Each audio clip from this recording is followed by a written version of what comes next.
My name is Anton Seals, Elder Anton Seals. I just want to thank you for being here. Thank God for Ridge Township School District for allowing us to host this year. Also, Kevin Baffle and the superintendent from this district, Dr. John Thomas. We're grateful for the support of the community that's here. We believe that more people are coming. Amen. Amen. I am a person, you hear me say amen, it's by vocation and by habit, because I teach and I pray a lot, and I'm involved in the ministry.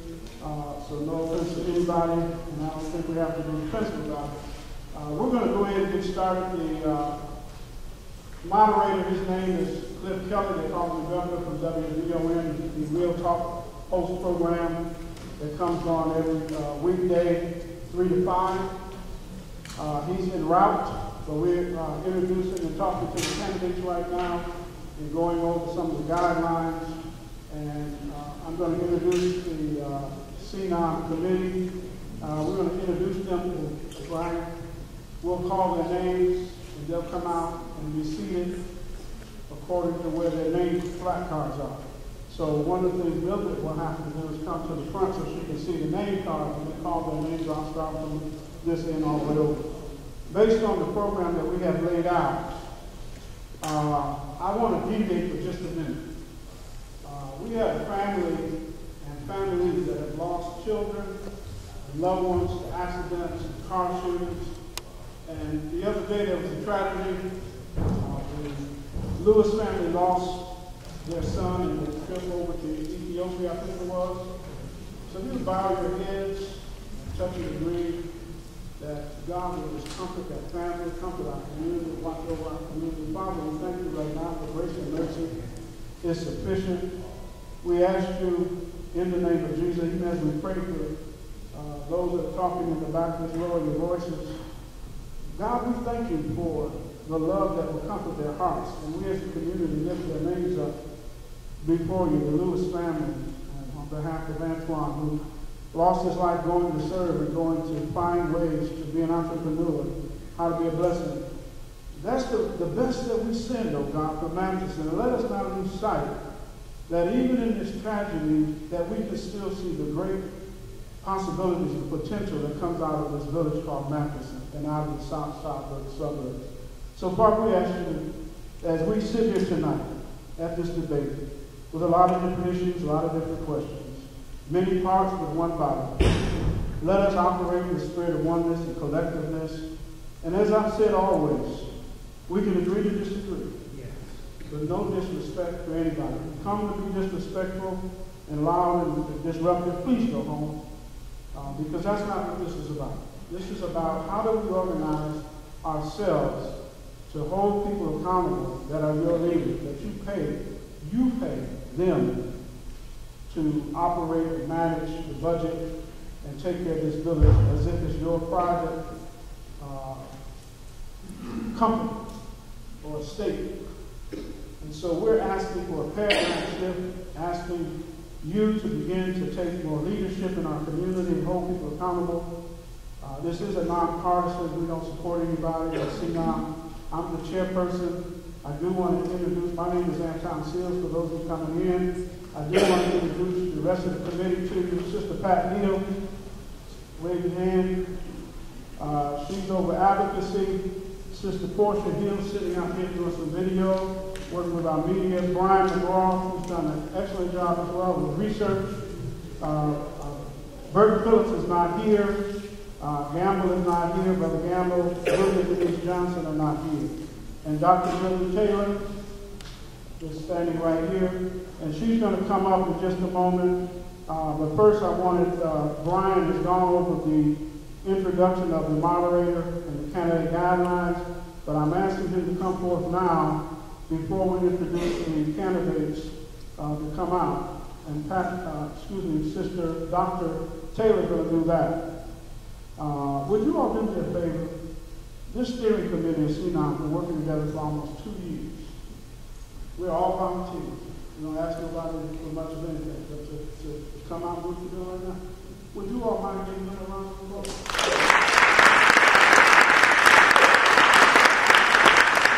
as a footnote, because I promised I wouldn't talk a lot. The amount of work and documentation that has been put together by this team, and everybody up here that I've introduced, we all met on next door. We never knew anybody, each other. When I got this started, we did this at my house, and my wife said, "Baby, don't you invite no 12 strangers in my house no more."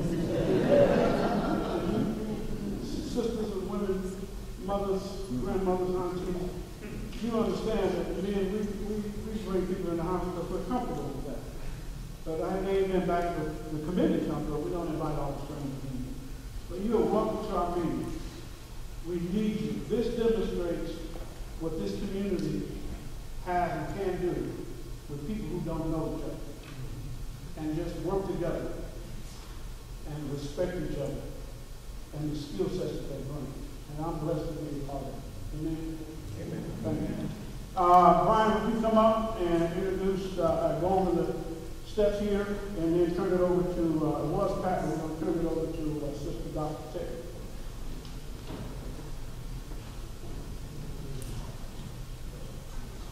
Thank you, Brother Seals. I'm going to go over the ground rules for this evening. The candidates have previously been briefed on these rules, but this is to let the audience know the structure that they're going to use this evening. So candidates will be introduced. So you'll have a chance to look at their faces, look at their names. They'll be sitting in front of their placards, behind their placards. Each candidate will have a 2-minute introduction and a 1-minute closing.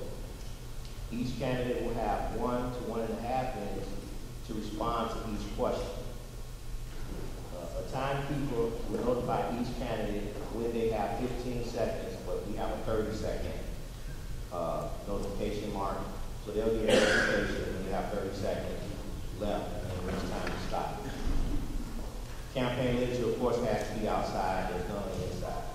Now, there are 2 candidates that are not here today. So that will allot some other time. So the candidates, if there is, because this is going to be a true debate format, if there is something stated that can be either affirmed or disputed, the candidate will have to be given 15 seconds to do so.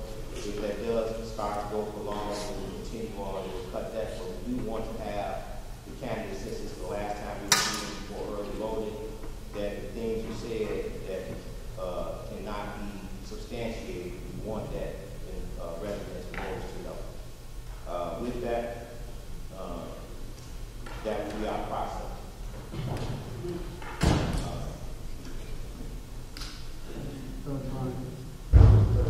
Dr. Taylor, we're going to call you by name, the candidates, and have them come out and see it, stand in front of you to see it.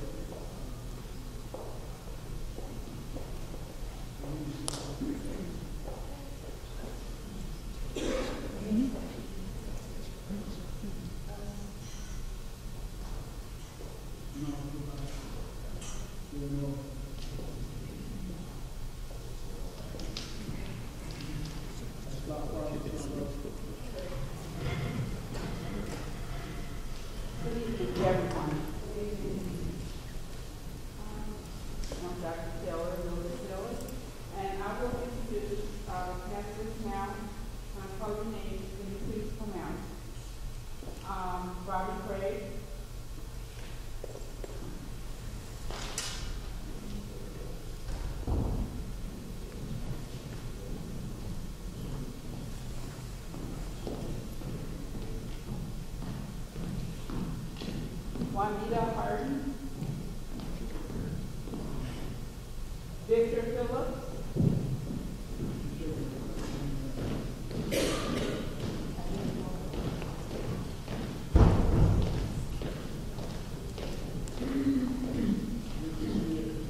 Anton Bass,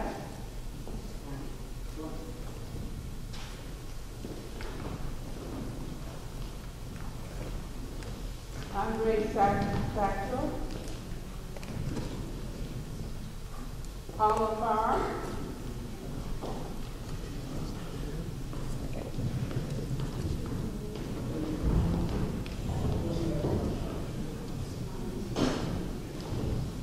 Sean Mitchell.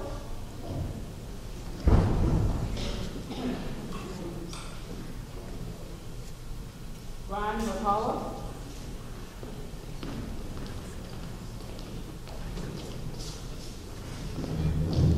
And Johnny Nancy.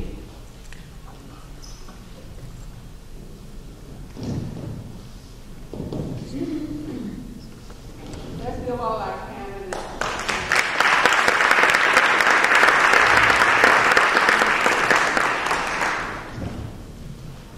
Thank you, Dr. Taylor. Next, what we'll do, since the moderator is not here, I'm going to start at the end of the table. By the way, are there any school board candidates here who are running for the school board? I thought I saw one person just wanted to acknowledge it. Is anybody here from the school? I can't see back there. Why don't you give us your name so we can at least acknowledge that you're here? Tanya Dew, candidate for 227. Could you?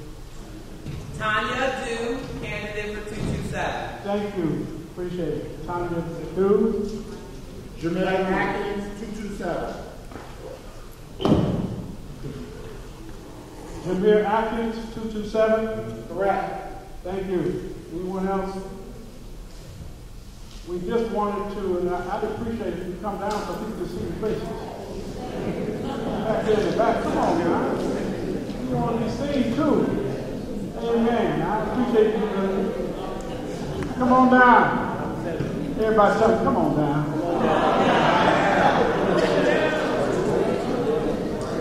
We thank you for taking the time out to be here. And Daniel for coming out.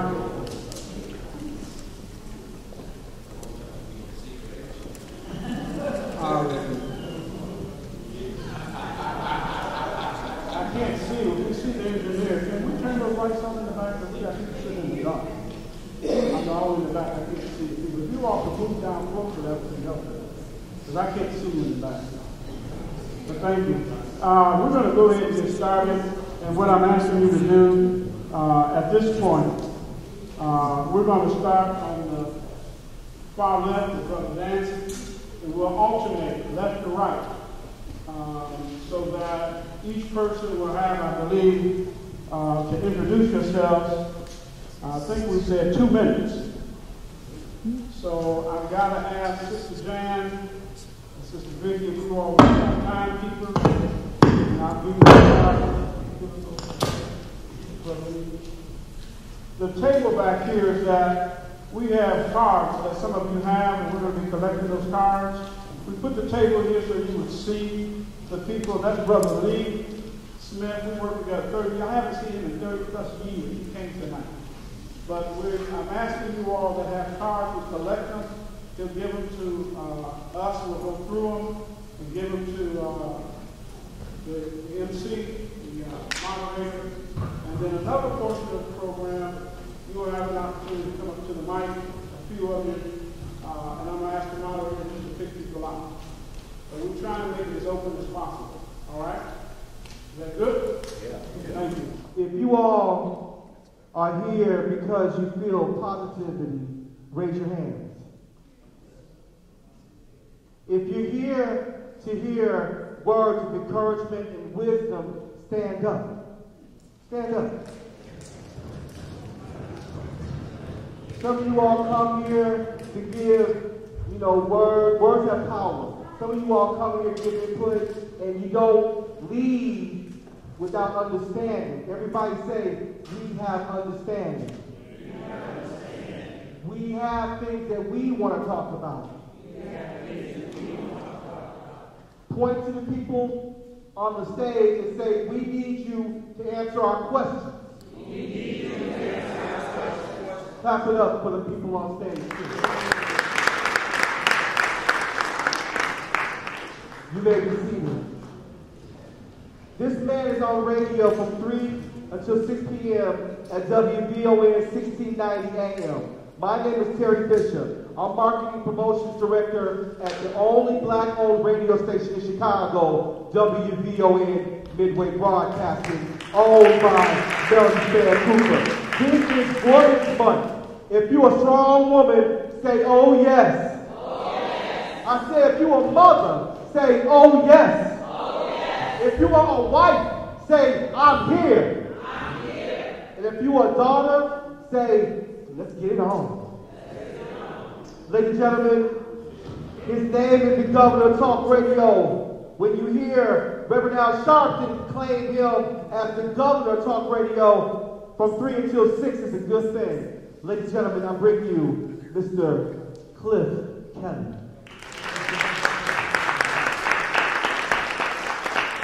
Great to see you folks out here. We've got there's some big political times, particularly in Chicago. I'm sure you all recognize that.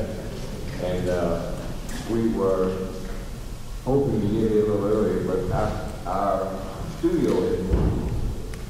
Just last week, we now used to be on 87th Street. I know most of you all live know Chicago, but now we're down at 8th and Wells. So, yeah, it takes us a little longer to get here. So, please, I apologize for that. And we're going to start off with each candidate to make a few minutes to talk. Okay. Should they just stand up? Do I have the list? Or? First and foremost, I'd like to thank CNOM, the residents, as well as you, Mr. Kelly, for hosting this forum today.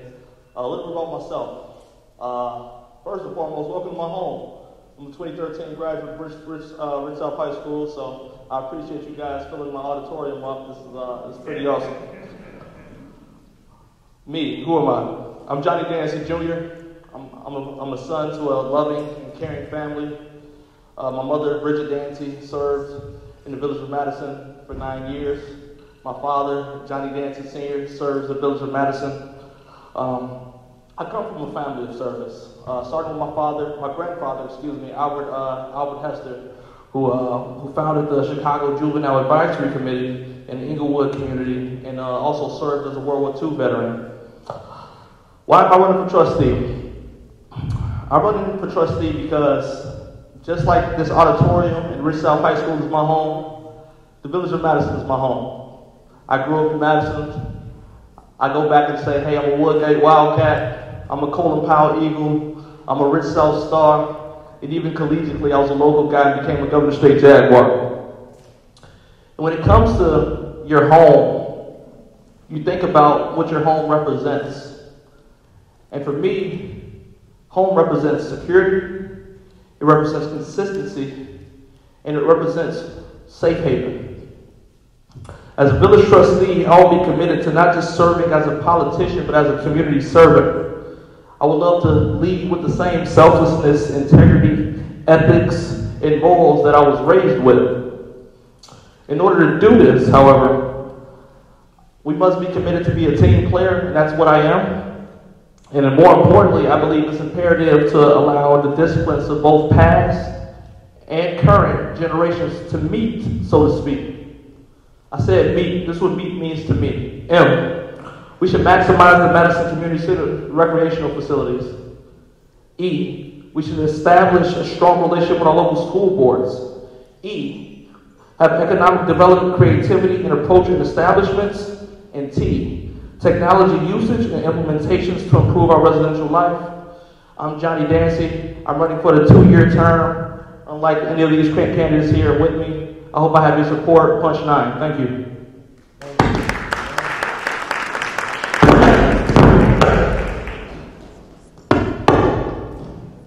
Thank you, CNOM, for this very important meeting tonight. My name is Ron McCullough, and I don't want to tell you what year I graduated from high school. Trust me, it was a long time ago. But with that being said, I'm from the city of Chicago. I graduated from Harlan High School. Go Eagles. From there, I went into the military, served for 3 years, served with distinction. After that, I went to APSU, Austin Peay State University in Clarksville, Tennessee. From that moment, I came back home. I rolled up my sleeves and I got to work. The aldermen in my community, I went straight to their office and said, how can I get involved? And I did. I became the president of Roseland Little League. We revitalized that program. It's still in use today. Then after that, we moved out here to the village of Matteson, and I got involved out here. I'm the Economic Development Chairperson. I was on the Community Relations Committee. I was on the steering committee for the new Market Square Crossing. And again, I am ready to get to work. Punch 3, Ron McCullough, 4 years. Thank you so much.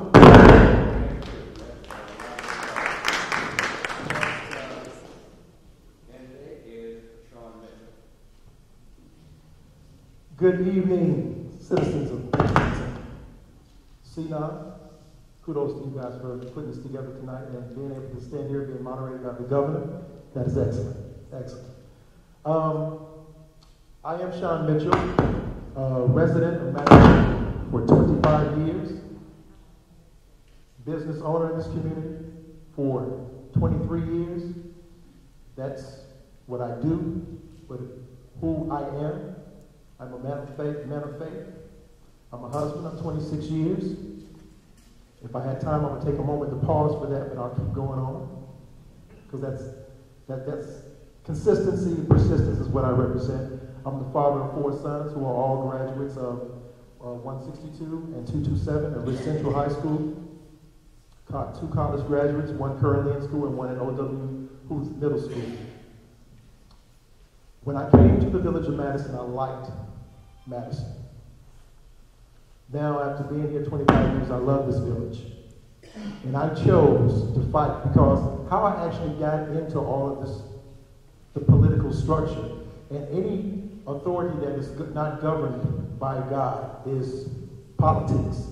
So I'm not a politician. I believe in the principles where it says it is the function of, it's not the function of the government to keep the citizen from falling into error. It is the function of the citizen to keep the government from falling into error. So that's the principle of the Constitution that I go by. I believe in everybody understanding the Constitution works for we the people. It hasn't changed.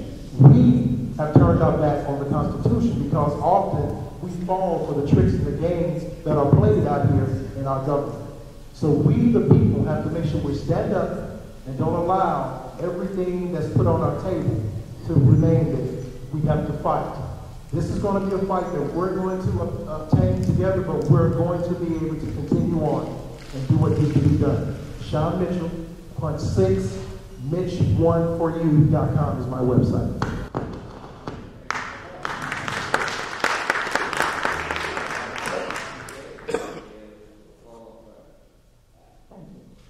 Good evening. I'm Paula Parr, and I'm seeking re-election to my 4-year term as a village trustee, and I'm currently completing my 2nd term. I'd like to thank the concerned neighbors of Matteson for hosting this debate this evening. A native of Lowell, Massachusetts, which at one time was the textile hub of the United States and a suburb of Boston, I moved here to Matteson in 1984 with my husband. I've been married to my husband Tim for 37 years, and I'm the proud mother of an adult son who attended schools in School District 162 and is a graduate of Rich Central High School. My husband and I were attracted to Matteson for some of the same reasons that you were. Safe neighborhoods, affordable housing, good schools, accessibility to shopping, and in close proximity to a major city. As a trustee, I have been visible and dedicated to serving the Matteson community. I regularly attend homeowners association and community meetings, and I am in fact the president of the Historical Matteson Homeowners Association. I am the trustee liaison to the Parks and Recreation Commission and Public Safety Commissions. I assist residents in resolving issues that affect their everyday quality of life, and I strongly support local community programs such as the Family Youth Initiative, Dollars for Scholars, the Matteson Community Center programs, Special Olympics, and the Multiple Sclerosis Society. As a community leader for over 30 years, I understand the value of partnering with our school districts to help improve student achievement and goals. When our schools succeed, we succeed as a community through economic development and property values. Thank you again for coming out this evening and attending this debate.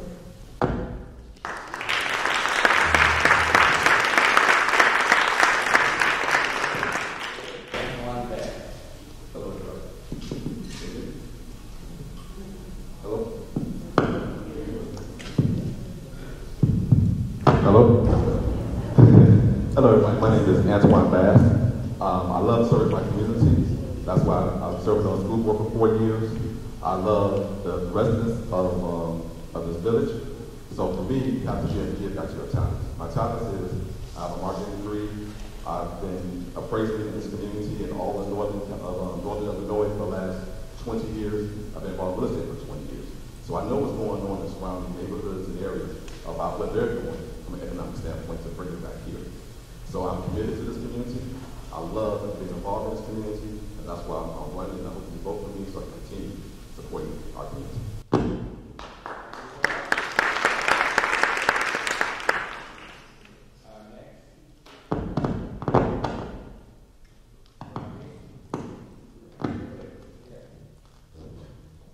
Good evening. I'm Robbie Craig, and I'd like to thank CNOM as well for putting together this debate.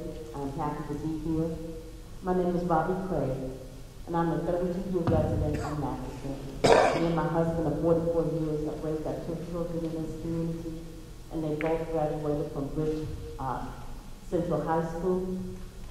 And my background is that I was a banker at Citibank for 37 years, managing many of their financial centers, looking at opportunities and strategies to turn centers around that weren't performing well. I took centers that were at their worst performing stage and brought them to the top 10%. And I think I can do some of the same things here in Matteson. I think that what we need here in Matteson is transparency. We need partnership. Right now, the village works in isolation. They don't bring in other partners. They don't work with the surrounding villages. They don't work as a collaborative unit here within Bridge Township. And also, we have to also be able to network with other people that have the resources that we may need in order to build the resources here within the village of Matteson. There are many grants and other forms of revenue that are out there that we can utilize. I think it's very important in terms of being able to communicate with the residents. I serve you as a community, as a public official. I want to be able to engage you to find out what's important to you, and not necessarily what's so important to the village, because it may not be the same thing. And so we need to come together and fight together as a village to make our village stronger, to make it better. I have my background is that I'm a graduate of DePaul University. I have a master's in divinity from Chicago Theological Seminary, and I'm a doctoral student at McCormick Theological Seminary, Presently. I currently work at the Community Renewal Society. It's a social justice agency where we fight against racism and poverty. The skills that I have in advocacy can really be an asset in working in this village. Thank you so much. It's a pleasure being here.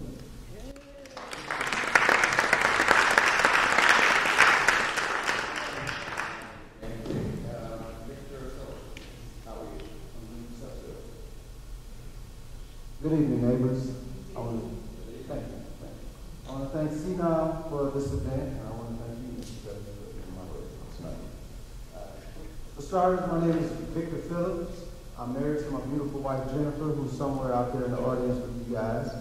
We have 4 children. As a recently retired veteran of the United States Army, I moved here to the village of Matteson in September 2014. I have over 20 years of proven leadership skills with the United States Army. My last position being a network operations manager for the Intelligence Security Command. My fiscal responsibilities include a nearly $3 million budget with more than $10 million in equipment. I am a man of faith, and so I'm held to a much higher moral and integrity standard than just simply the law.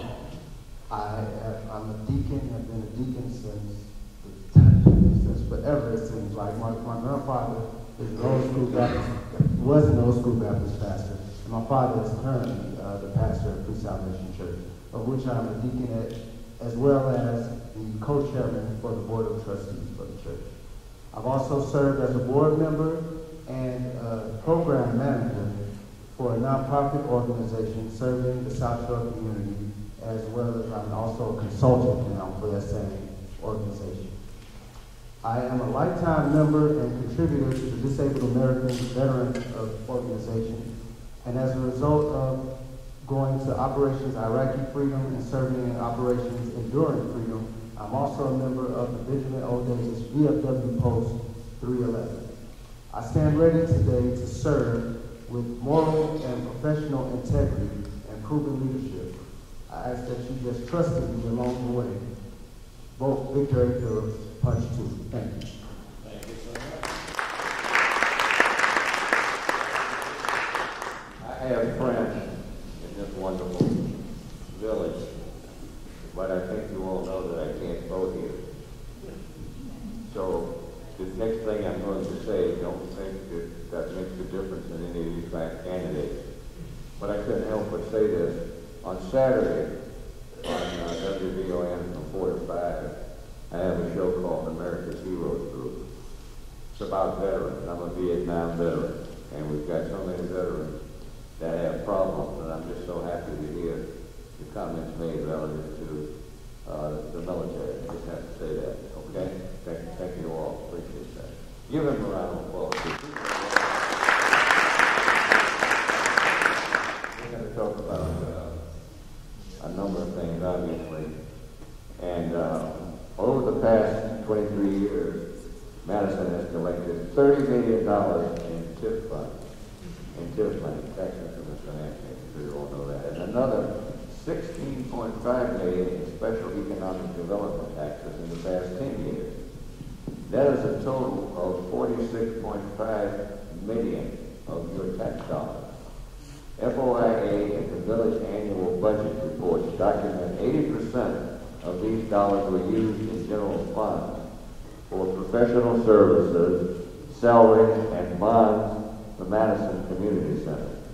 Yet 4 of the 6 Matteson business districts are in blighted conditions and continue to deteriorate. We'd like comments on that, please. Who would like to start? How do you start good? Okay, that's fine. Okay, we'll go back. So I'll step out there. Mention your name. My name is Victor Phillips, the first out front. So how do I start with that? Well, first, of course, I would like to vet the numbers. It's hard to speak to the numbers, being as I am not a sitting trustee. So I would vet the numbers and ensure, that the numbers are correct first and foremost. But is the question to rectify the numbers, or how do we feel about if this is in fact correct? Yeah, I think the question is probably with the people who have been there. They want to know if the money has been spent wisely. Correct. Yeah. So basically, that the money is not being, the TIF money is not being put back into the TIF areas, and we know that's what it will be used for. It's for the TIF areas. So I'll be the first to say I know what TIFs are and I know what TIFs do, but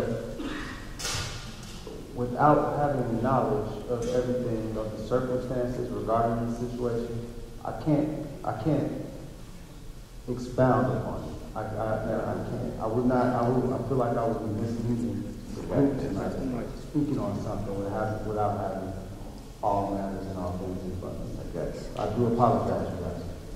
No, that makes sense. Thank you so much. Same question. And face the crowd and identify yourself. You don't have to get up if you don't want to. I'm Robin Craig. Okay. And when you hear the numbers that have been mentioned, we know the village has suffered financially for a number of years. We started seeing a decline when we had the financial crisis in the late 90s and the early 2000s. And the monies that we brought into the village, because of the fact that there was no strategic planning at that time, I can't say, since I'm not a sitting trustee, that they were used wisely or not, but looking from the outside in, going to the website and looking at the budget and seeing how money was spent, there seems to be many opportunities to do things differently. the first thing that I would think that we would want to do is do a financial audit to make sure that the monies were used wisely. But in talking to various people who have worked in the village and looking at the finances with them, there have been cases where we know that because tip monies were used for paying salaries, we know that tip money was used to be paying other types of bills that were not necessarily what tips were supposed to be used for. Because of the crisis that was in the village, monies were shifting from one fund to the other fund, and so as we look at it now, and they say that they have a balance fund, that's a paper balance. It's not a real balance, because the way the money has been spent, they've written off their own debt, so they don't have to pay that money back and not let them get a loan against it. So some of the things that they do is just on paper. It doesn't necessarily mean that what you hear about having balanced budgets is actually a balanced budget.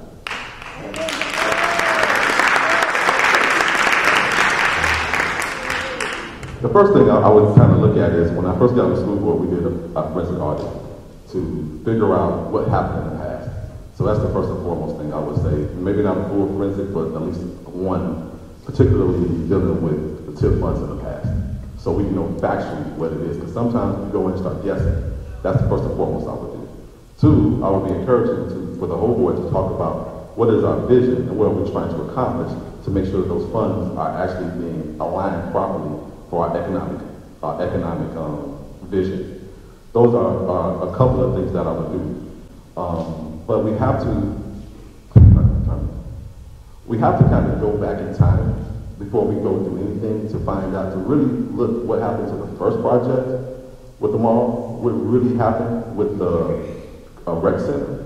Tear it apart, make sure it don't happen, put in policy in place to make sure it doesn't happen again, and then move forward. Thank you.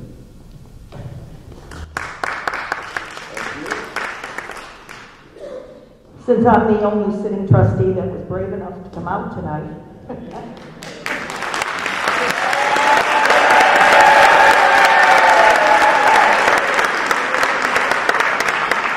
you.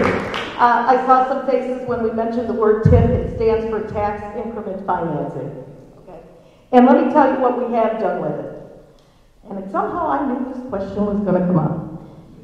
When the money sits in a TIF, okay, it's money that's allocated for that particular TIF.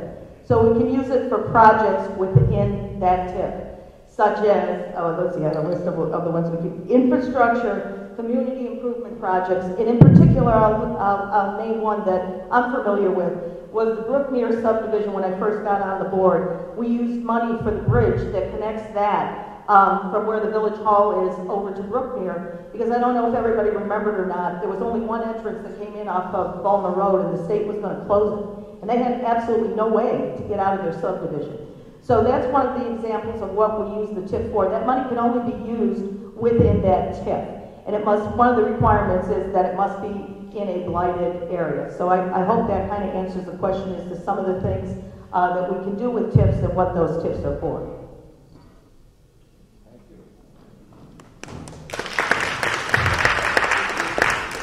Okay, this is kind of a loaded question, and with the time I have, I'll try to make this as quick as response as possible. In order to be able to understand this, you have to look at a little bit of the history, and that's the reason why throughout my campaign you're going to be talking about relationships, because a lot of the information I have is because of the relationships that I have with people that have been in these positions. Again, as Paula said, and I concur with Robbie, is an art.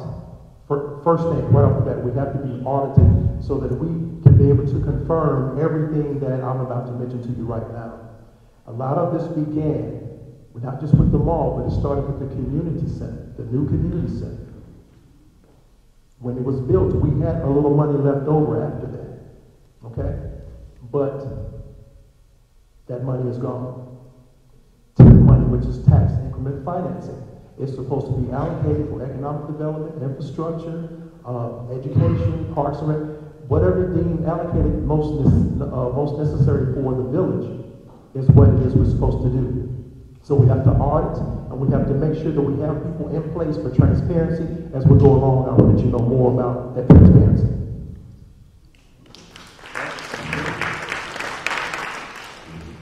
Thank you so much. First and foremost, I'd like to know where'd you guys get this $40 million from? I want to see that myself. I'll give you my email, and you can email me those numbers. Number two, just like Trustee Parr said, if you have a TIF, which is 23 years, those funds have to stay within that TIF area. Otherwise, you can't take those funds out. You just can't do that. I'm talking to everybody, okay? So you can't just take the funds and just blow it any which way. You just can't do that. That's called prison time. And believe me, I don't know many people who want to go to jail for $1 million. And if they do, they shouldn't be part of this community. So all I'm asking is, if you're going to have these inflated dollars, let us see where these dollars are coming from that you're talking about that's being mismanaged. Thank you.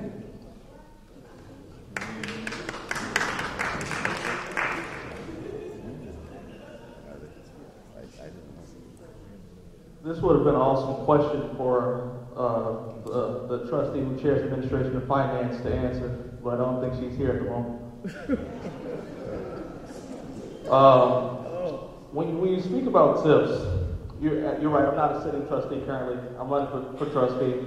I think it's important to point out the first number that was mentioned was the $30 million.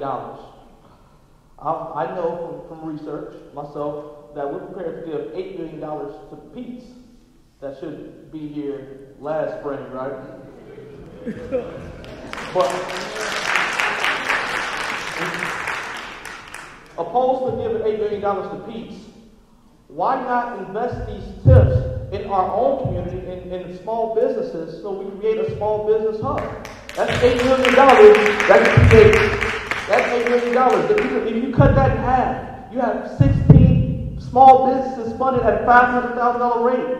You cut that in half. You have 32 businesses at a $250,000 rate.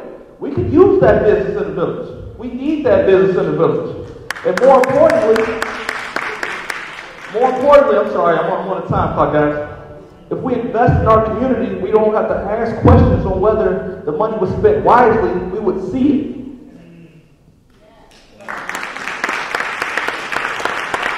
Can I respond to that, please? All right. My time will come back around. Thank you so much. You get a chance to respond to questions. These questions have been put out here for 18 months. These questions have been asked of the elected officials. It's been mailed to them. I gave it to her personally. I have posted it in every meeting we've gone to. We have tried to get it into the media. If you don't know it, I'm sorry. But the fact is, the FOIA reports that we're asking questions about is real data. We got everything that we're passing out, all these questions have been circulated in our community through CNOM for 18 months. We've been leading in 21 months of meetings in the last 2 years. I don't know why people don't have the information. That's on you. We're here to answer the questions to the best of your ability, not to respond any differently. Amen? Is that fair?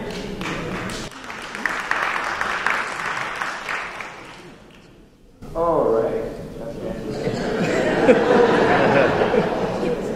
So now we're going to ask next. Not one economic development plan has been presented nor implemented in Mattison's 6 business districts in the past 12 to 15 years. Yet, our elected officials for over the past 10 years have approved payment to 5 different companies for asset assessments of Matteson, and they have nothing to show for it. In parentheses, and Pete's grocery store is not the best answer. I don't know if that's funny. It has been talked about for close to 2 years. As I say, I love this. I'll tell you what we're going to do. We're going to start down there and come back this way. Then we'll go from there. Last spring, right? Once again, as a non-sitting trustee, I can't speak on that, but I do think it's extremely imperative to first and foremost follow some of the things that the trustee Farr mentioned in terms of as well as Mr. Mitchell mentioned, in terms of having an audit. We have to have an audit first and foremost, and secondly, I think it's important that we are inclusive and transparent when creating our business plans, and we're inclusive in terms of speaking to the residents and saying, hey, what are your current needs, what are your current voices, and we can create our plans through those perspectives. Thank you. All right, once again, let me share with you guys. We do have a business plan. It's a master plan that's on the website. It's a living, breathing document that flows with the information that we have coming into the village today. And I really want to respond to the question initially, which was said to us in the back that we could respond. But I'm not going to do that, right? I'm not going to do that. So I'm just going to go on with the business. So tips and all the other things that we utilize to improve this village, we are doing so. We are trying to level the playing field. And I can't speak to that particular question either, Cliff, because I'm not a sitting trustee. But we can get the answers by going to the sitting trustees. That's why we have meetings. That's why we have open, engaged conversation with the people that's on the board. You can talk to them. I bet you can pull Trustee Farr to the side and talk to her, and she'll talk to you. So will the other trustees. I'm confident in that. Thank you so much. I'm not bilingual, but there's two type of languages that go on at this time of year. There's election talk, and then there's what we see. Okay? So I'm going to talk about what we see. Now, one thing that I'm a coach, and as an offensive coordinator, I always say, let's work with what's in our hands. Matteson has businesses here already. We need to sustain relationships with them. There's no reason in the world that Cracker Barrels could have left in the middle of the night and we didn't even know anything about it. A relationship should have been formed so that when we heard there were some rumblings of things like this, we can say, hey, what can we do as a village? We appreciate you here. You know, these are the things that we have to do. That's what I'm going to bring to the table. That's the reason why we have to have transparency. Because we can have all of the economic development we want, but if we have people that are going to misallocate the funds, then we're going to be in the same crisis that we're in right now. So my thing is, we have to make our economic development starts with what we have at home. And then people will talk to other companies and say, hey, Matteson is a good place to be. And they will come here. If we give our best selves to the world will respond to Matteson.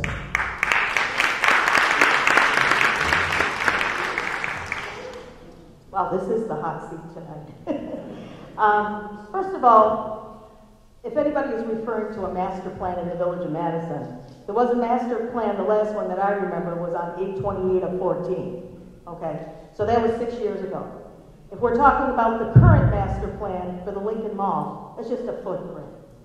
Okay. So I'm not going to stand up here and give anybody any false hopes. That is just a footprint. It's another master plan, and since I've sat on the board, we've had two for that Lincoln Mall. Now, we've got plans, but the problem is, and I asked the question too because I've never sat on economic development, what happens after we have the plan? You know, we have to have somebody that wants to develop the plan. We need to get investors. We need to do whatever that we can. We've had some hits, and I want to remind you of it because that Four Corners that sat on the corner of Cicero and Route 30 was pretty pathetic for a long period of time, and we were able to develop that. Okay? There is a plan, but we still need to work on that plan. That plan again is just a footprint. Thank you.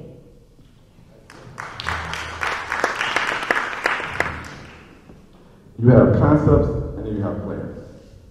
Concepts are things that people are kind of thinking that will make it happen. Plans are actually things that are ready, funded, and ready to be put in place. I don't think this village has plans for the whole village. And if it did, let me back that up. I told you I'm an embracer, and I drive all over the community. A lot of communities have their plans advertised as you drive through their downtown, or as you drive through their parkways, they have their plans advertised. You can go on their website. So somebody who wants to invest in our community can go look and say, man, this is a nice plan, Old Matteson, or somewhere else. We want to be part of that. We want to bring funds to you, because we want to make money with you. So we have to make sure that we have plans that actually can be realistically implemented to somebody who wants to come in and invest, and not a concept. Thank you.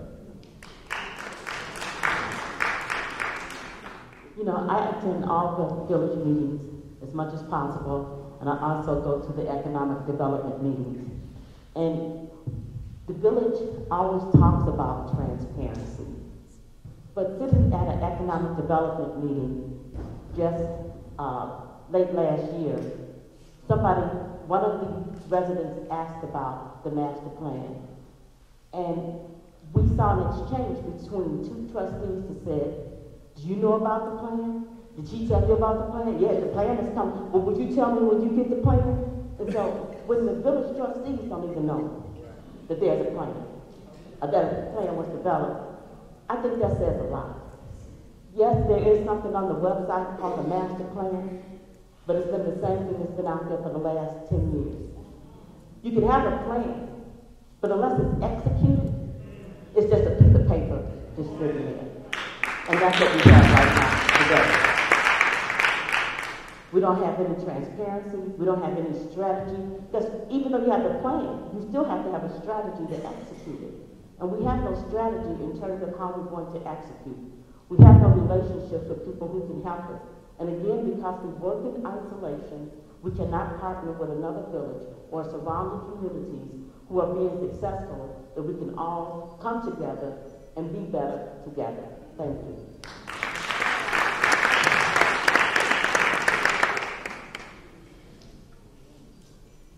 So we're talking about plans and relationships, and we're talking a lot about old business once again.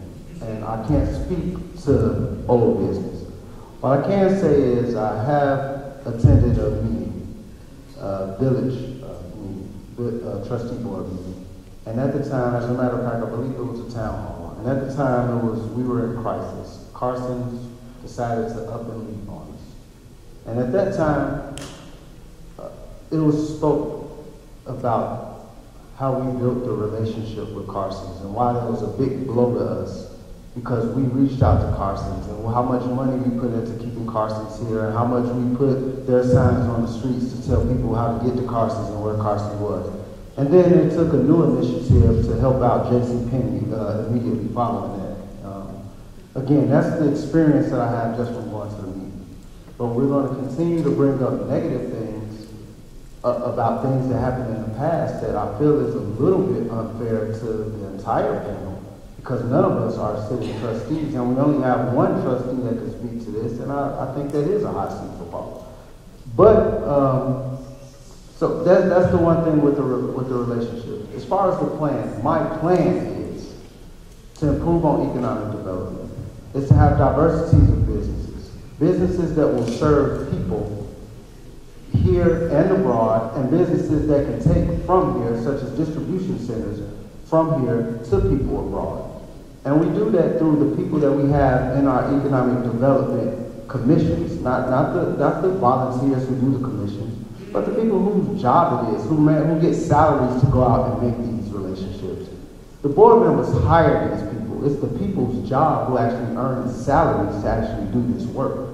So we're actually putting it on the board members and saying that the board ain't doing this. The board members put through ordinances to allow the people to do their job. That's it. I'm done. Thank you. Thank you. Before we get to our next question, aren't they doing well? Give them a round of applause. Whenever I come out here in a political situation, which I love doing, it reminds me of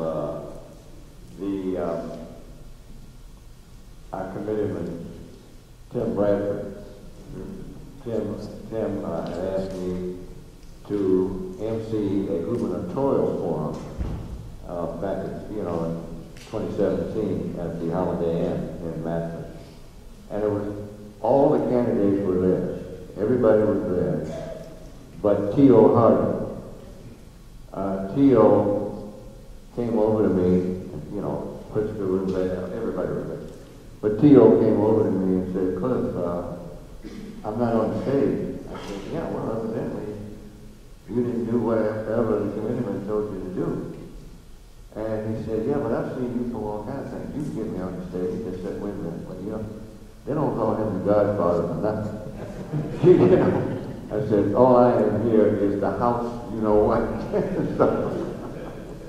Everybody laughed about that. But it was a great, there's been so many good things out here in Matteson politically and governmentally. And I think you've got some good people here today. And we're going to come up with the next question, okay? Higher taxes in the village of Matteson has resulted in over 400 families losing their homes to foreclosure and contributes to loss of business. Matteson is one of the 5 highest overtaxed villages in Cook County in the south suburbs. And we'll start as we are.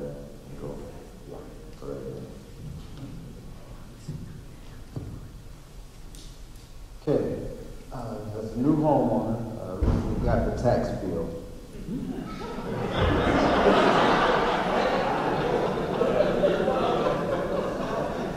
And what I learned is that we are not your taxing body.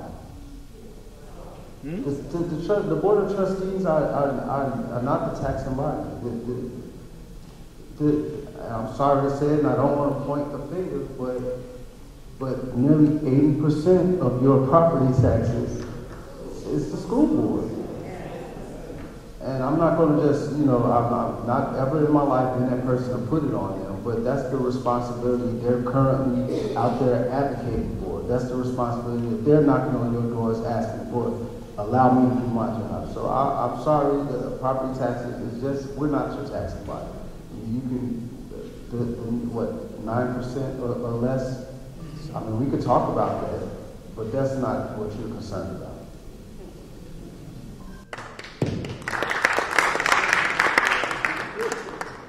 The trustees are not the taxing bodies, but they are the bodies that bring the revenue to offset the taxes that we pay. And so unless they have a plan, a diversified plan to bring in new businesses, then we as the taxpayer take up the slack for the lack of businesses that we have in our community.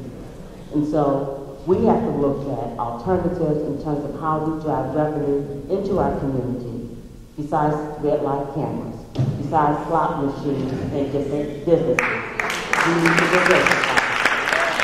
We need to have short, mid-term, and long-term plans on how we bring revenue into our community so we can have a way of paying the taxes to the schools that were being paid by the $6 million in revenue that we lost, or the $7 million in revenues that we lost annually because of all the big box stores that closed.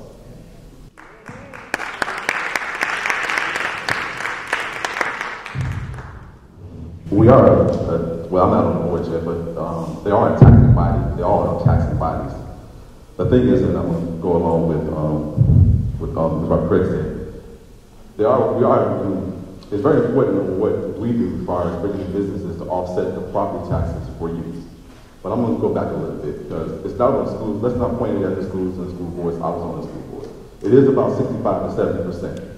However, it's how the schools are funded. We could play a key role in this in communicating to our state officials on how the schools are funded. So we can't stop pointing fingers to who and what it is. We got to collectively work together, go down to Springfield and say, look, we are heading on the cliff. We cannot afford this. Stop putting the schools on our back because that is the problem. It's the state, how the state is doing with the taxes. I'm not going back a little bit. Economic development is very, very crucial with this on having a game plan to bring in more businesses, to bring down that property tax load.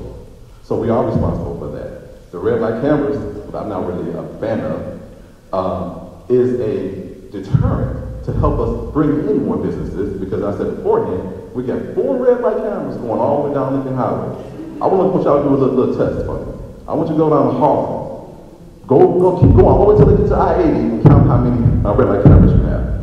And then I want you to go from Lincoln Highway to Western. You got 4. So if I had to choose, I had a choice to try to build a business here or even shop here. Would I go down Walmart or would I go down Lincoln Highway? So thank you.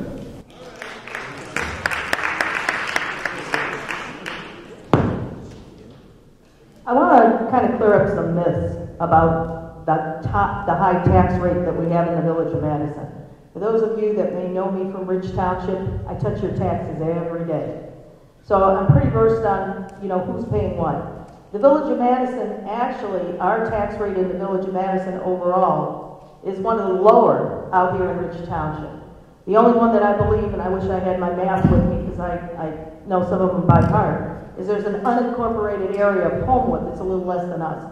But let me give you a for example. If you live on the west side of I-57, your tax rate is, the west side of Cicero, your tax rate is 17-point-something%. If you live on the east side, it's 16-point-something%. The difference is your school districts. 162 is the east side, 159 is the west side. Okay. So a couple of years ago, I was asked to go out to Ringling Manor and do a property tax appeal. And I took an exact same home that was located in Frankfurt, and their property taxes were, in fact, $700 more than the house in Ringling Manor in Matteson. All of these candidates have raised some very good questions as to what's going on. And a lot of it does have to do with the schools, and we do have to talk to our state legislatures about doing that. But I want to clear up the misconception a little bit that Matteson actually has an affordable tax rate compared to other communities. Park Forest has a 35% property tax rate, and Country Club Hills has a 24-25% tax rate. Why is theirs much higher? They have economic development, but there's also something else they have, and they have home rule. I want to talk about maximizing our dollars. For the foreclosed, the question was about foreclosed homes. There is an initiative called tax abatement. Now, most of the tax abatements that we've used in the village of Matteson have been for businesses. Like the auto mall and things like that. We give them like a 10-year tax abatement. And then they end up leaving after that 10 years was up. Why don't we take that tax abatement and let's invest it into, say, new homeowners that are coming to the community, because tax abatement would allow you to be able to have 0 interest and property taxes for 3 years. And then that money that you're saving off the tax abatement can go back into the community for economic development. So maximizing our dollars is key. Let's make sure we do that. I have a personal experience with our local businesses. I had a lawnmower that needed repair that I bought at Home Depot. I had to take the lawnmower over to Homewood to get it repaired. Why would I have to do that? We need to, I'm sorry I keep saying this, we have to have relationships so that we can have everything. Matteson is the hub for this area. Everything that we need, we should have. We will get that. We the people, punch 6, Sean Mitchell. So one of the challenges that we face is our geography. We are right next door to Will County, which automatically gives us the competition because their taxes are far lower. So that becomes a challenge to us. So what do? We have to be creative with our finances. And unfortunately, we have to utilize the red light cameras. And I know that's very, very unpopular. I understand that. I don't like them either. But that's $2.5 million in revenue that we're bringing in that's going to keep our police force, keep our fire force, our public works working and operating for the village. How critical is that? Very. Let me tell you why. A few years ago, we were talking about laying them off. And what happened? There was a huge uproar. So you have to understand, we have to be creative. And it's more than just relationships. Relationships is a buzzword. The truth of the matter is, it takes so many things to get a business in this community. There's so many different variables that go on to bring a business here. And it's not that we're trying to run them off with our high taxes. That can't be helped. We have to go down to Cook County and to the state, and we have to argue vehemently about these taxes being lowered. And of course, just like Victor said, 75% of that goes to the school. So that's pretty much out of our hands. But what we can do, thank you. I agree with Ms. Robbie Craig when she said, you're right, it is our job to offset property taxes. I agree with Mr. Bass when you say it is our job to identify how the taxes are executed and funded. But he mentioned something. He said, hey, you know, when you're going down 30, you know, count your red light cameras. And if you're going down Balmer, you know, count the red light cameras you don't see. I know if I'm going down Balmer, I'm going down Balmer because I'm going towards businesses. That's why I'm going down Balmer. And I do think it's about relationships. And quite frankly, I think I'm in contrast with a couple of people up here because I do understand the importance of red light cameras. I had a friend who went right here at Rich South High School who died at an intersection where there wasn't a red light camera. And quite frankly, we do need the revenue in the village. That's me being transparent with you guys. However, when those relationships lead to donations from businesses who own those red light cameras to bodies, never mind. I ain't gonna go there. Y'all got it. All right, we're gonna do, I understand too, we're gonna be taking some questions from the audience, so I guess the last bit. Okay, but we're gonna do this last one, because this is important. And I want to make sure everybody gets a chance, of course. The fourth one, Matteson does not have an open government. It lacks transparency. No answers given to the 12 questions the taxpayers have been demanding answers to for over the past 18 months. Let's see attachments, you've all seen that. As a trustee, how will you end and revere the existing models of a closed government? Let's start. Go ahead. I'd also like to point out we've got 4 finance questions in a row, and our chairman for administration and finance on the board isn't here. I agree wholeheartedly. I think we lack transparency as a village. I think we lack transparency wholeheartedly. I think it's important to look at other municipalities, even the surrounding municipalities, and say, hey, what works? We're in Richmond Park right now. Currently, Richmond Park has implemented a system where every single dollar that's spent in the village of Richmond Park is reported and available to the residents of Richmond Park on their website. And guess what? It's easy to find. We need to have that kind of transparency. We need to have that kind of communication. And as a city trustee, I will always be a community servant and make sure that I have that kind of transparency and that availability so that we're communicating what needs to be communicated, because guess what? It's not about us. It's about you guys. And the moment we realize that, as I'm saying we because we all want to represent the community, the moment we realize that is the moment we're going to be able to get productivity and something done.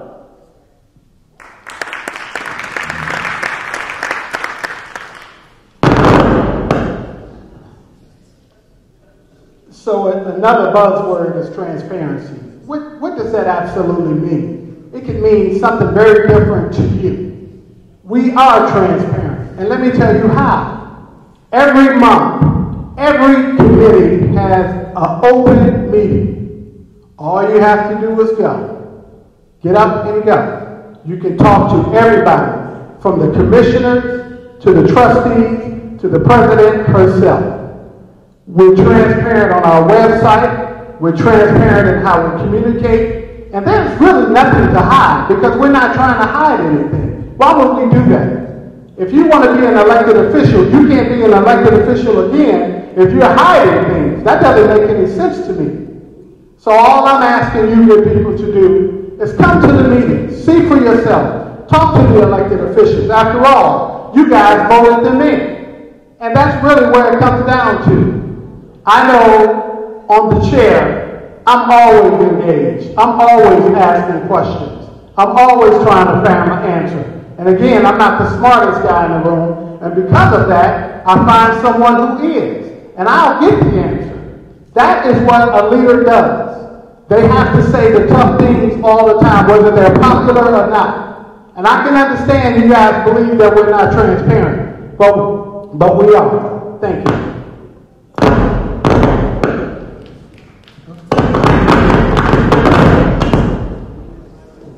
Okay, we can say transparency is a buzzword. That's fine. We can try to demean it, but it doesn't stop the fact that we're going to demand it. We the people, I don't talk about what I don't know about, period. If I give it to you, I'm going to be researching. Let me give you an idea of what type of communication we can have. This village is a village of very intelligent people, and I say that all the time, and I'll tell you why. In 2002, with the Matteson Village Coalition under a lady by the name of the late Dorothy Howard, we distributed over 8,000 pamphlets to the community about home rule. The village read these pamphlets and voted home rule down. That was your decision. We did that. Also, anytime that we have something that we need, it should be an open door policy. I will form committees for education, committees for infrastructure, committees for economic development. We want to be involved. That's the reason why you're here now.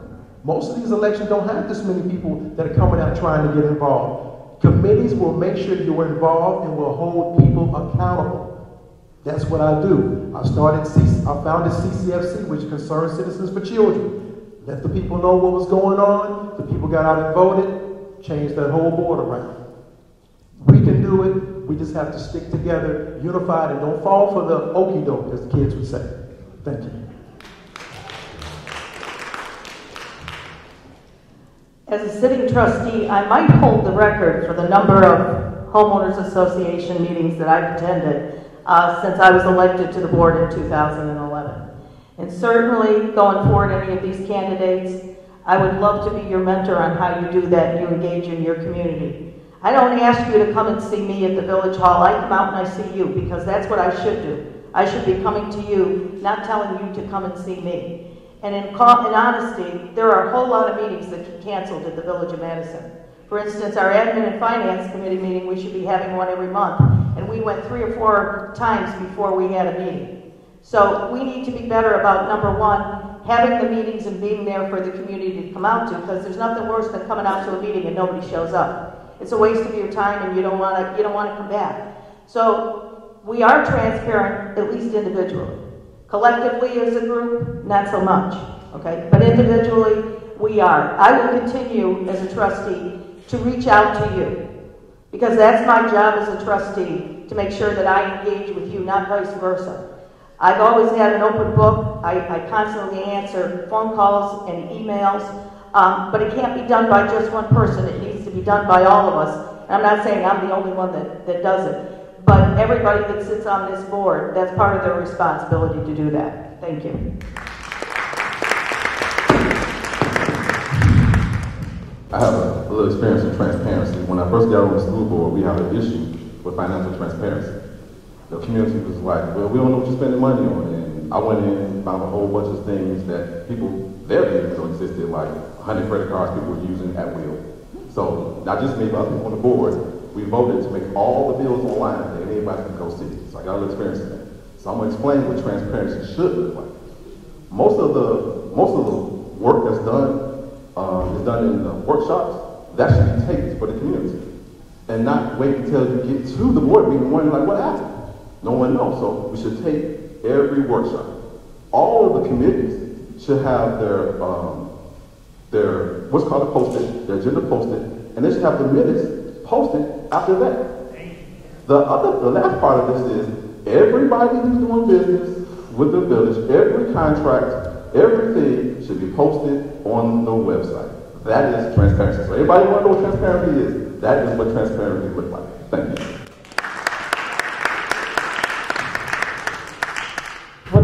branch manager working for Citibank during the financial crisis. I could not tell my boss I didn't hit my goals because of the financial crisis. I had to be proactive and not reactive, understanding the environment that I was working in and what I needed to do to be successful. The village of Matteson is a reactive community. We need to become a proactive community. I go to the village meetings, and a lot of times when community members come up to the mic and ask a question, I can tell you that 50% of them are not answered in public. A lot of them are deferred, and the person is told that I'll get to you later. That is not transparency. If we come to a meeting to hear information, to hear concerns, and they're not answered publicly, that's not transparency. So one of the things that I will commit to, I can't say sitting up at a dais at a board meeting that you're going to get transparent information. But as Paula said, I will come to you.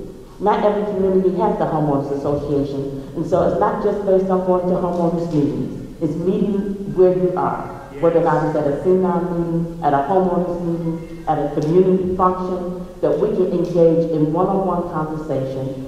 And I'm willing to have the hard conversations. If we're not doing the things that we are supposed to be doing and we're falling short, I will admit when we're falling short. But I can promise you that I'm going to work as hard as I can to turn a shortfall into a win. Thank you.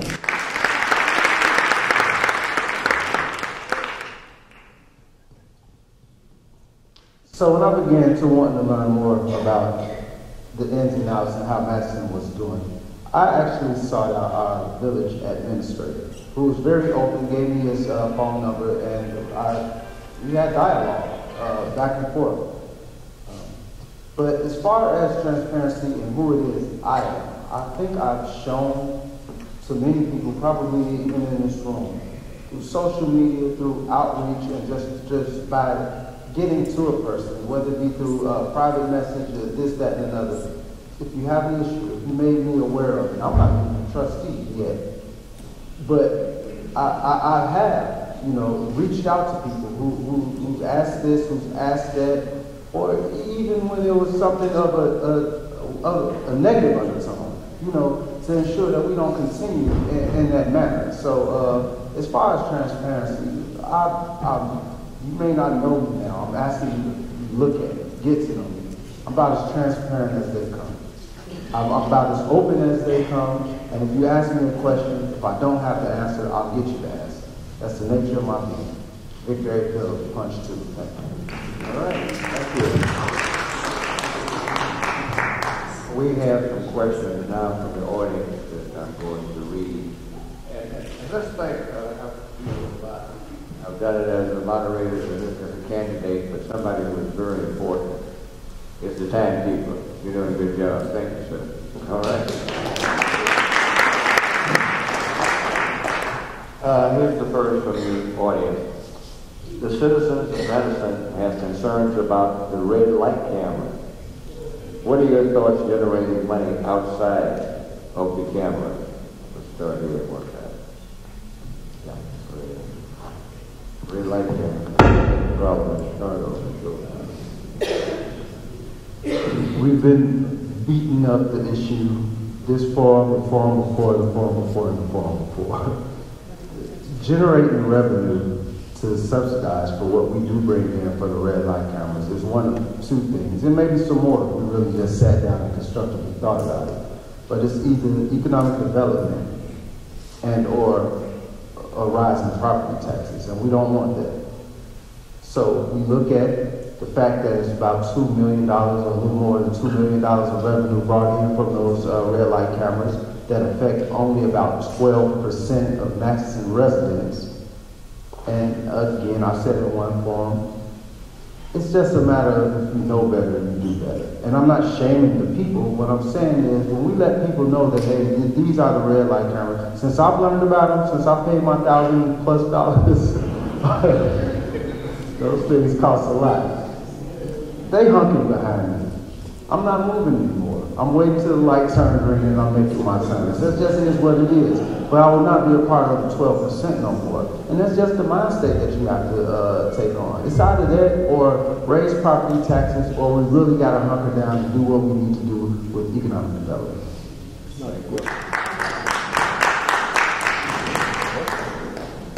I'm not a fan of red light cameras, but right now, unfortunately, they are a necessary evil within the village of Matteson. If we take away red light cameras, that will pose a very difficult situation in the village in terms of revenue that is needed to pay bills, to pay pensions, to pay salaries and things of that nature. However, again, being proactive, knowing that this is what we have to do today, what are you planning to do for tomorrow to change that trajectory so we can not be so reliant on red light cameras versus being reliant on diversified types of economic growth within our villages?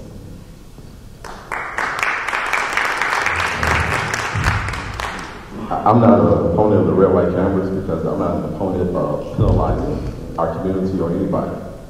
You can't, it's hard to build a community if you're always penalizing and picking over things. Now you want to have order.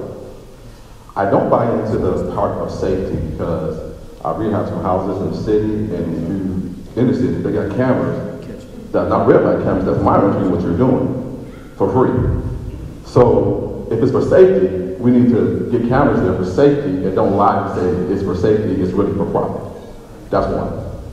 We can't take it away right now because we are dependent on that. That's why we need to focus on economic development. We need to go all in on technology and transportation and get going in a 5 to 10 year plan so we can phase out those red light cameras and rely on that revenue. But I'm being honest with you, I don't believe it's because of safety, because we can figure a way out to pay for some cameras for safety. That's the spiel that the companies tell everybody to tell you, so you buy into it. But we can't get rid of it right now because we're dependent on that $2.6, $2.5 million. Thank you. I think we've established with the situation that we're in with economic development that we have to have alternative sources of revenue. The red light camera is one of them.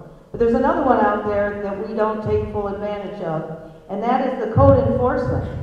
Hey, we all have standards that we have to keep our homes and live by, or we run the risk of getting a fine. But we don't hold our businesses to those same standards, and that's a problem for me. When we come down Lincoln Highway and we take a look at some of those businesses or some of those vacant areas that have high weeds and things of that nature, that does not make us look that attractive to anybody that might want to come into our village. We need to allocate some money so that we can increase our code enforcement. Because I'm going to tell you a quick story. Many years ago, when Walmart was still open, they never emptied their waste receptacles. And a seagull dropped a bunch of garbage on my car, and I was ticked off. And one of the trustees was having their own town hall meeting, and I went there to complain about it. And I was really upset when the answer to it was, Paula, you don't want to complain about that to a business. We want businesses to stay in our communities. We do, but we want them to be upheld to the same standards that we are. And there is additional revenues that can be allocated to the village just by following some of the ordinances that we have on record. So I would like to see in this coming year that we make allocations in our budget to increase code enforcement, because those are rules and regulations that we already have on our books.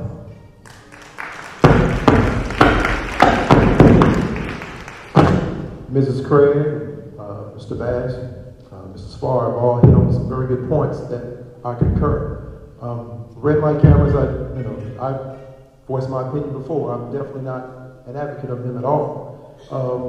When you're at a $146 million deficit and you're bringing in $36 million of revenue, so I get we have to get it from somewhere. But I agree with Robbie. We have to make sure that we're not just stopping there. We're relying on just that. We have to be able to. Matteson has to be a village that continues to look forward. This is a village of innovative-minded people, and we need to make sure that we are weighing all of our options. As Paula just said, we've got to make sure that our businesses are up to code. With Peachtree, that parking lot over there, if you go over there, you may feel like you're falling in a pond or something over there. Those are the type of things that we need to make sure that these landlords are doing their part to make sure that our businesses are safe. That's a safety issue. We talk about real light cameras. Go in that parking lot. You know, so again, I think there's other ways that we can get revenue. You know, I see people throwing garbage out of their cars. That's fine. Let's increase the fines for that kind of stuff. You know, we don't want paper and stuff all on our streets. That's just my thoughts. These are things that we can do. Again, let's work with what's in our hands. Let's not just reach for the stars. Let's reach what's in our hands first. Thanks.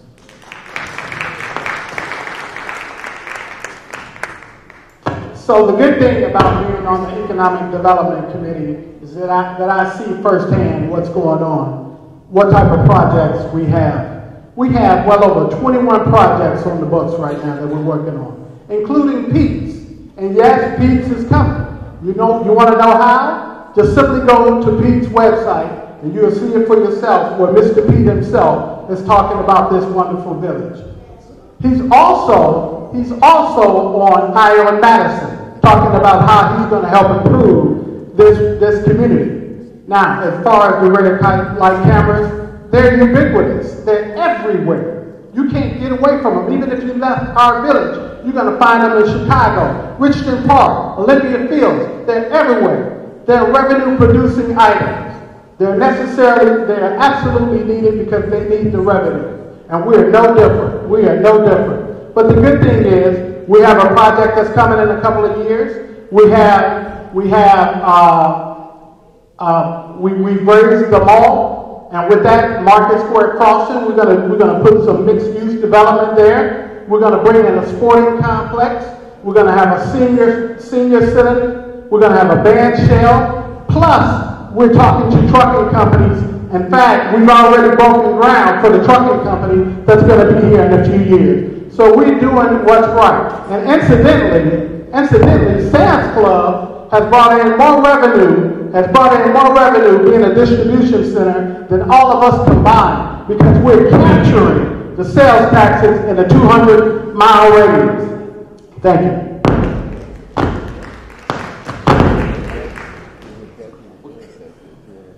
I just want to start off by saying, red light cameras, they're not necessarily ambiguous. They're not the county of will.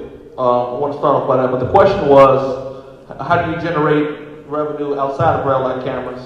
I think I already spoke on it. I do believe that I think the proper term was used by Ms. Robbie Craig as a necessary evil at the moment. But I think we can go a step further in saying my biggest proponent would be to propose home rule, but more importantly, understanding that, hey, the only reason for home rule to work is for you guys to elect a board that you know that you can trust, that can be transparent with you guys, that can communicate with you guys and use your funds properly. That's the important thing. It's so imperative to understand that we have funds available and activated and resources at an extremely limited level currently. Me being the only millennial up here, I understand how important it is to bring in revenue right now. And if we had a board that we can trust and can sustain transparency with us right now, then asking for additional funds for red light cameras shouldn't be a problem. Thank you very much. All right, you've answered some of it already. This is our next question from the audience. What are your thoughts regarding home rule?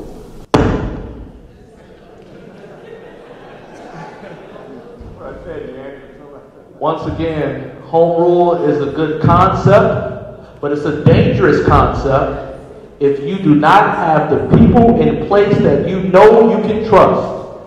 It is that simple. You have to understand that there are people, not necessarily everybody, but there are people who have agendas that's been, well, I'm going to take that back. There have been people who have done things that can be very dissected and looked upon as an agenda. All right? I don't want to accuse anybody of anything, but I believe that it's imperative to understand that if we put the right people in the right places, we can get some good things done. But are we there yet?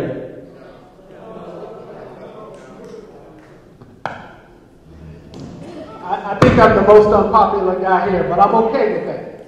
Because let me tell you something. We're about 5,000 residents away from being a home rule. And guess what a home rule does? It allows us to have the power. And guess what? If it affects you, it affects us. That's the bottom line to that. We're not going to do anything that's going to raise your taxes because it's going to raise the taxes on us. We want to be able to have some control so we can have some say.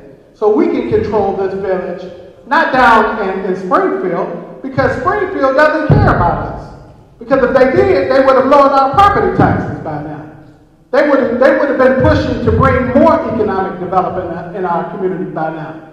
So that's why home rule is important. Please don't be afraid of it. You are voting. You are voting. So if you want to vote for the people that you feel, if they are capable of controlling home rule, let them do it. Make sure you understand what home rule is about. That's the only good thing about it. Just make sure you understand it and let the process take care of itself. Thank you.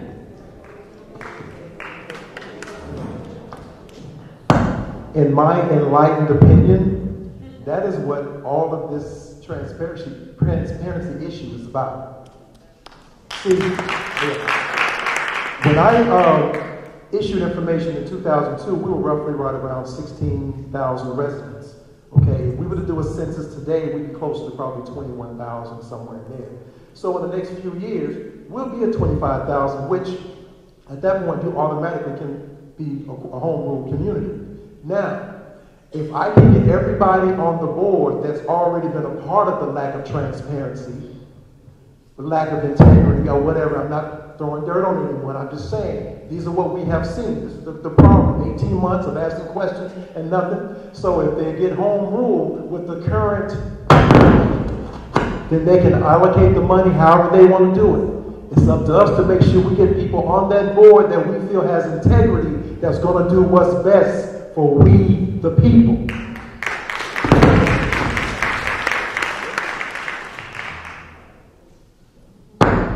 That's a hot topic, there's no doubt about it. And there are some pros and there are some cons to home rule. However, as Sean just stated, we have about 21,000, almost 21,000 residents. So it looks like at some point, we're going to be able to go home rule whether we do it through voting or not. Keep in mind that twice you all said no to home rule. Okay? So that's why it's important in this election, starting with this election, that you make sure that you're voting for people that you can trust on this board. Okay? So that if that does come down the pipeline, that you have people on this board that are going to make the right decisions for you based on you and not for some personal agenda they have. Thank you.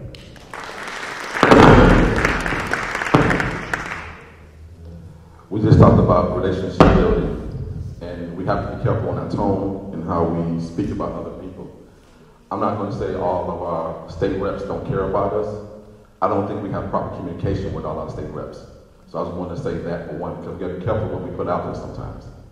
When dealing with home rule, I'm not an opponent of it, at least in my first term, because I think we have to prove ourselves. It's like a credit rating. You just can't have bad credit your whole life and all of a sudden someone buy a car. So I can't get elected and say, yeah, we're going to do home rule tomorrow, because we haven't proved ourselves. So for me, I think we have to prove ourselves over a period of time before we even start talking about it. So in my first 4 years, this board has to prove ourselves first before we can even have a discussion. Thank you. You know, I don't know what I can say that's any different, because I believe home rule, it's been stated, has some good qualities in terms of things that we can do in the village that we cannot do today. But again, without transparency, without the right board in place, it can be the most dangerous thing that the village can do. But we also have to look at the fact that how the village is looking at obtaining home rule. Even though the citizens have said no, at each meeting they talk about how many rooftops they're going to add. And again, each time they get to add rooftops, that gets them closer to that 25,000 mark, where it automatically become a home rule village. And so we need to get the right people in place, because one way or another, whether or not we voted in, or whether or not the rooftops put us in that category, we need to have the right people sitting in the seats that you can trust, that have been proven leaders, So when home does come to Matteson, you know that you have the right people in place to manage it.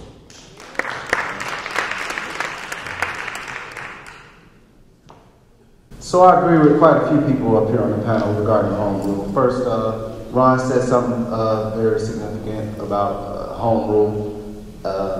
It affects you, it affects us. We're all residents of Matteson. We don't want to hurt ourselves, we wouldn't want to hurt you. Integrity, people of integrity also. You have to be able to trust the people that's implementing the home rule, or we have to be able to trust the people that's on the board in order for you to vote for home rule, just to know that there's some transparency and everything is going the way that you want it to go. So, home rule is delicate. It does allow us to be able to do things, to allow tax incentives that ordinarily we wouldn't have to go appeal to the state board, you know. One of the interesting things that I learned tonight from Paula was that the surrounding villages or cities that has implemented home rule has now a spike in the property taxes. And so, not that I'm taking anything away from the idea of home rule, but I'm a person of statistics. I'm a person of getting down, digging deep, and chasing a rabbit down the hole and figuring out from a statistical analysis, what's the reason? What happened after they implemented home rule? And why did it turn and why did the taxes go that way? So although I do agree we do need home rule in order to do what we want to do, in order to grow our community from an economic standpoint, I think we still should analyze the facts. Thank you. Next question from the audience. Economic development remains one of the most pressing issues in our village. There's been a lot of talk among board members, but not a lot of delivery. What are 3 vital ideas you have to bring business to the village?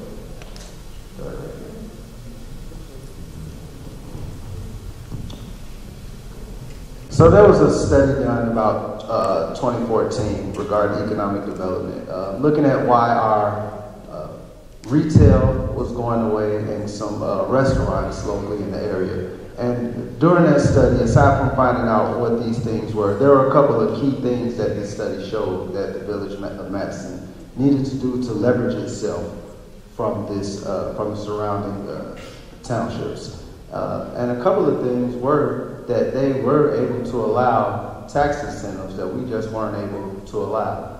So first and foremost, I think we need to take a real close look at at those key things. Make sure that we check the blocks, that we sit well, and that we look attractive to businesses. We do primarily, but because of location. Matteson is a hub. We're right off 57. We're straight off Route 30, Balmer Road. So we are very attractive when it comes to those things, but it does take that analysis and checking those blocks off and things of that nature. So what do? We go out and we make sure that we dotted our I's and we crossed our T's, and then we go out and we seek investors that will come to us that has these events, sporting events that people from outside of Matteson will come and enjoy. Things we need to be able to have things here, diversities of things here that will attract people to us, and be able to have services here that we take our services not just to us but to people outside, like our Sam's Club Fulfillment Center, like the RLR Logistics Center, and things of that nature, where we're servicing a 200-mile radius of people. So we just need to diversify. We learned from the mistakes before that we had too much retail. Retail is going away. Amazon is killing everybody in the retail industry right now with e-commerce. And so we just need to go ahead and bounce back from that, and let's do it all over again with diversities of businesses to attract us.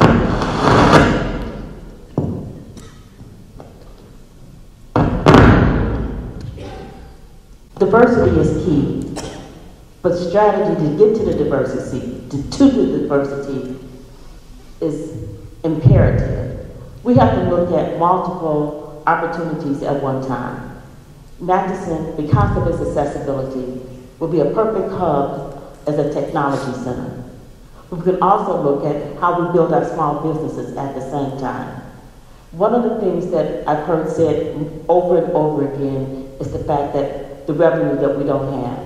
There are so many programs that are available through grants, through the federal government and other agencies that we can tap into. I've had people approach me about different programs that they've tried to approach the village about that they have not gotten responses for. Again, we cannot work in isolation. We have to have a plan that has multiple ideas moving at the same time and not just focusing on one single point of revenue stream. If we look at how we bring manufacturing in, if we look at how we do small businesses, if we look at how we do technology, we can be different, we can be a different village. But it also has some ownership on the people that are sitting out on the audience. We have to own our village, we have to shop our village. And I know there may be minimum things here, but it is imperative that even with what we have, if we don't shop here, nothing will be able to remain in the village. So we have to make as much of a commitment to the village ourselves as we're asking the village to make. Okay. I'm sorry about the microphone there. But the first thing is technology. I'm going to drill down a little bit with this technology piece. I believe we need a technology incubator for even small businesses and build the infrastructure for partnership with these people, with these individual companies, profit share. So therefore, once they start going, not only are we getting taxes, we're getting profit share and helping them go with technology. The other component is small businesses. I'm currently on the Government Affairs Committee for Main Street, which is a branch of the local realtor board. They have a group of realtors who specialize in commercial that we can partner with. And we need to be able to get unique small businesses to come to our town and be attracted to. Because if we have the same thing everybody else have, why would they want to come here when you can go to the McDonald's down the street? And I'm sorry, finally is actually getting people into our community who want to own a business and bringing the resources to people around here who may want to open a business and have an opportunity to open a business. So we want to bring resources to people, we want to deal with a small business incubator, and then we want a partnership with other groups to help bring unique small businesses to our town. Thank you. I think the key is our small businesses. We know that retail is not what it used to be. And many of our neighboring communities have done something that we have not done, and that they've redeveloped their downtown area. There are people that don't even know that Matteson has, quote unquote, a downtown area. And I always use this as an example because everybody seems to know where it is. If you've eaten at Hidden Manna Cafe, welcome to historic old Matteson. There's a lot of small buildings there that would be great for small businesses, unique small businesses. You know, we don't have the magnitude of Frankfurt, but if you get down into downtown Homewood, go into downtown Flossmoor, in Tinley Park, they have taken some of these homes and some of these businesses and they've turned them into restaurants and boutiques and things of that nature. We have it right here in our own community. It's where the history of our village started, and we've done nothing with it for so long. I've been told, because I've been an advocate for it, it doesn't sit in the TIF, it doesn't sit in the business district, so therefore we can do nothing with it. I don't think so. I'm hoping that in this budget year, we can at least have some dialogue as to any funds that we can allocate to reach out to small businesses about perhaps relocating in that area of town. And I think we do that, we need to also consider redeveloping our metro station and talking to Metro, so that we're able to bring people into our communities, not just by the standard method of cars, but people that might even come in from other communities, even downtown, out here to our village. Thank you.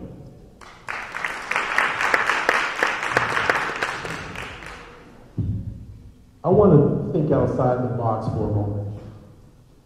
Matteson, let's say that we focused on identity.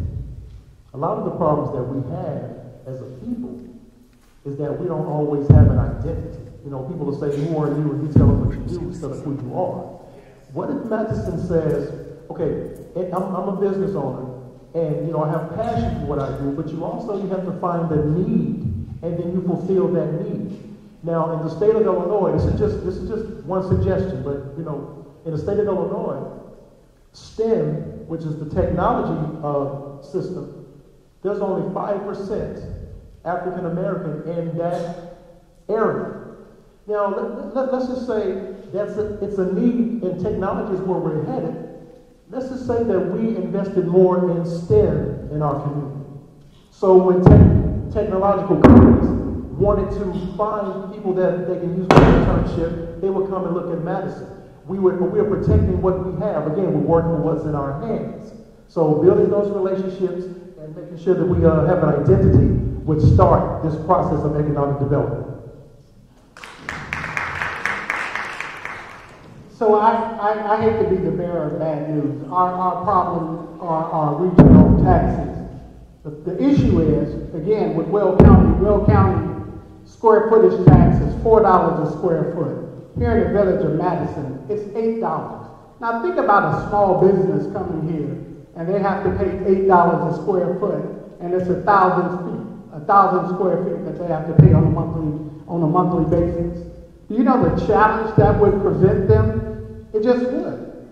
But what we can do, we can use the two tools that's given to us from legislation. That's the TIF and the Class 8s. If we use those effectively, then we can push the small business forward. And that is the key, using those tools. Another thing we have to do, we have to promote our village. Now, to Big's point, there was a study done in 2014, then Congressman Jesse Jackson Jr. There was some of the key parameters that affected us in the surrounding of the villages. Number one, being retail redlining. It's very real, very real. So if someone wants to make a decision, they're going to make a decision where it's going to affect their bottom line first. So if that means they have to go to Will County, it will, because it's all about the bottom line. That's it. And that's what we have to do. Thank you.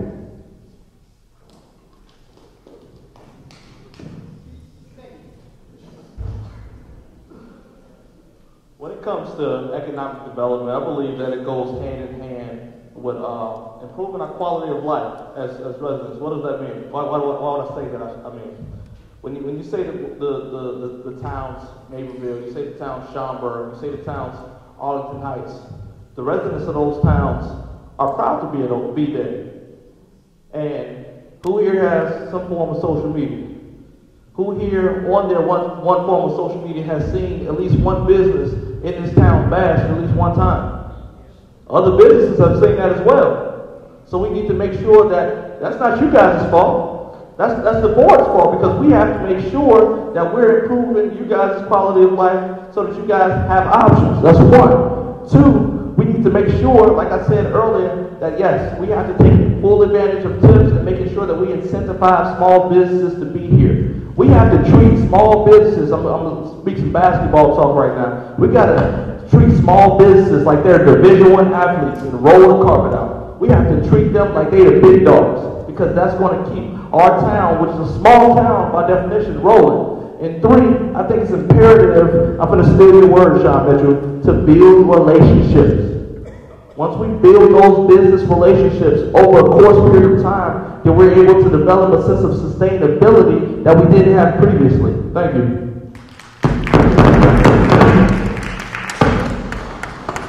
I'm sorry for the interruption real quick. I apologize for the mics. And I see people are getting ready to leave, so I want to ask questions from the floor. So I'm going to ask our moderator, Governor, if he would identify anybody who wants. If you'd like to ask a question, you got 1 minute question. And if you can ask them the question, it's got to be relevant to our community. So he will do that, and we'll do that for 20 minutes. Amen. Let me tell you, I think if the audience can give yourself a big round of applause. And we also have to give the candidates a big round of applause.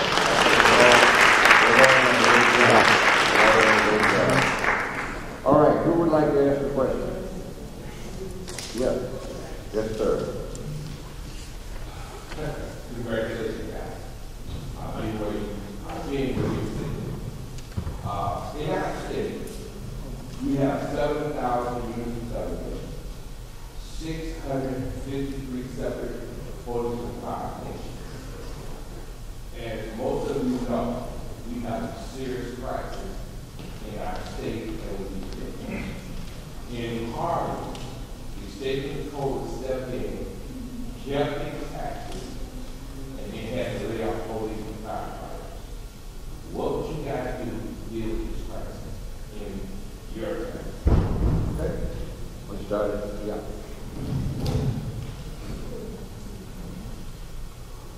I hate to sound like a record, I sound like you today, but he was able to do that because he had relationships with the citizens of Harlem. And I think it's important, just like Tony Bass mentioned, to make sure that we're having those proper relationships there with our state representatives in order for us to manifest, well, in order for us to not have lost jobs with such as police and fire lost, especially when it comes to their pensions. I like to look at myself as a bit of a historian a little bit, and I do understand from my recollection that it wasn't too long ago. I want to say the year was it 2012? You guys can fact check me later. Where Matteson had a crisis where they came to grips where they had to potentially lay off police and fire. And I'm sure that wasn't that was an extremely tough situation to be in. I remember my mother coming home, and she was on the board at the time, coming home in tears. Because those, at the end of the day, you guys are people, you guys are first responders, you guys take care of this very village. So it is my job as a village representative, and I'm going to use the word properly, a community servant, to make sure that I'm serving this community properly and leveraging my relationships, and more importantly, leveraging my position so that I can further my relationships with state representatives to protect the police and fire of our town.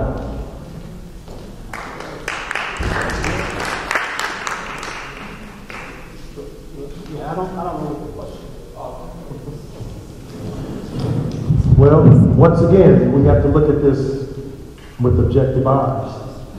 We have to look at how we got to that position. If we have integrity, if we have monies allocated where they are supposed to be allocated, then we don't have to lay off. At the end of the day, we're not that different as people. You want the same thing that I want. We want to be safe. We want to pay, our fair share of property taxes. But when we have people that don't care about the masses of people, and it's all about their home only, we're going to continue to have these issues. So I want to get to the grassroots of the problem. And let's make sure that the people, little by little, one by one, board by board, we are electing people with our best interest. Because again, we can have all the economic development and revenue we want, but if we have crooks that are taking care of our money, I'm sorry to say that, but if we have crooks taking care of our money, we're going to be in the same position that we're in right now, decade after decade. I think I want to understand, you want to make sure that we're doing we're funding our pensions the way we're supposed to be funding our pensions in the Village of Matteson. That, we have to do it at a certain level, and to the best of my knowledge, we're doing that. But I do believe that we have to have this dialogue and these relationships, not only amongst ourselves, but with our state legislatures, and even higher up if we have to, okay? Because we've not had to go that road, and I don't want to have to go that road, but I can tell you from what I know that we are funding ours the way that they're supposed to be funded. Okay, I'm assuming the question is more global than just our city, I'm assuming. So I'm answering it from a global state. You have to have a relationship with your unions and be able, because if they don't trust you, then it's hard to have a relationship saying, okay, we don't have any more money. Then they're like, well, we don't trust you, we don't think we can pay a fair share. So that is key. The other part, when you're dealing with administrators, who gets pensions, a lot of times you have administrators across the board, whether it could be a library board, it could be schools, or whatever. And I don't believe these administrators should be paid double the amount of money of your household, of the average household income in your village. So if the average household income is $75,000, we shouldn't have administrators making $200,000 because we still have to pay for a pension for them. So I don't know if I answered your question, but those are things I think we need to take consideration and look into that.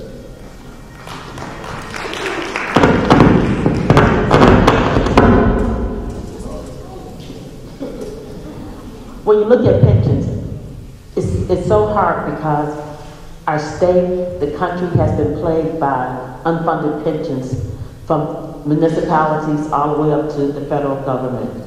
And I think for Matteson, Paula was saying that she believes that they're being paid the way they should be. But that's not a definitive answer though. And there's nothing wrong with the answer. We need to do an audit. How are we paying our pensions? Are they being funded the way they needed to be funded so that we know exactly where we are? And again, it comes down to being proactive. What type of policies and procedures that are we going to put in place in order that that will not be interrupted? If we're not paying pensions the way they should be, and at one point, because of the way the population is going, you're going to have more retired people out of the workforce than you have in the workforce, so you won't have enough people to pay pensions if you have less people working. So it's something that we really have to take a critical look at. It's something that's going to have to be also handled within our government bodies in Springfield and Washington to ensure that pensions are being funded the way they should be. My husband is a retired public school teacher, and every year they're looking at ways in terms of making recommendations on how they may have to cut their pensions just because they didn't fund them properly the first time. And so it affects our village just like it affects every other entity.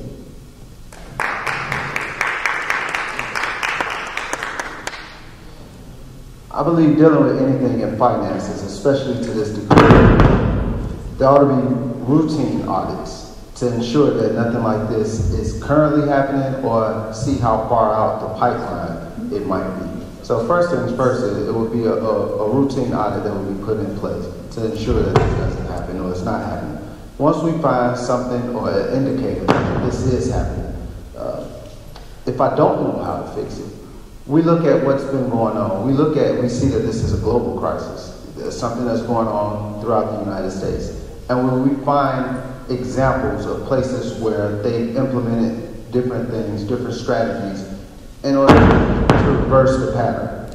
But so far it sounds, according to the sitting trustee that's here with us today, so far it sounds like we're not in that. But I do feel like we also always need routine audits to ensure that we're not going that direction. Thank you. We'll take one more from the floor. Got it. One more. Here I am. Good evening, everyone. My question is, I know that we talked about community development dollars and opportunities, but I don't know if everyone is aware that community development dollars also is a very good thing for the community, for infrastructure, and for job opportunities in the village of Matteson. So my question is, as it relates to the community development, have we, as a village, applied for CDBG job dollars? Have we applied for ESG dollars?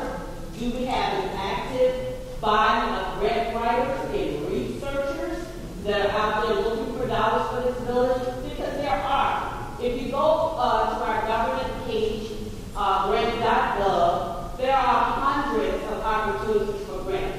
I don't know how many may be suitable for the village of Matteson, but the question would be, do we have an active body of grant writers and researchers that are looking for that falls up under the arm of the Community Development Club?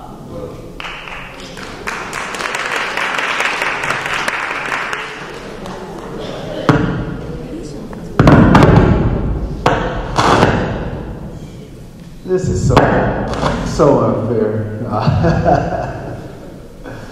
Ma'am, thank you for your question.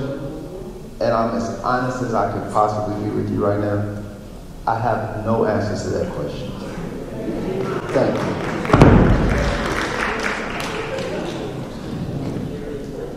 That is an excellent question.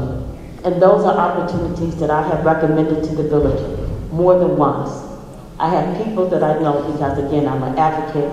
I advocate in Springfield, I advocate in the county and the city, and people have come to me to say, Robbie, we have dollars that Matteson can get, but I can't get them to apply. And so that is a sad testament to our village. but I realize that there are monies that are out there that we can utilize, not only from those levels. There are lots of organizations that are looking to help communities like ours, because I'm in a nonprofit. I know I talk to grant writers, I talk to foundations and people who give money every day, because that's how we survive. And if we can again stop being so isolated and look out beyond our community and network with people who know where the resources are, it can have a huge impact on the village of Matteson, on our livelihood. I'm not currently on the board, so I'm not aware of what exactly that they're doing. I agree. I'm just trying to be fair. So I don't know if they're doing it or not. I agree that they need to be doing it to full capacity. So I'm going to say I have no clue if they're doing it or not. So I'm going to pass it on to the city trustee.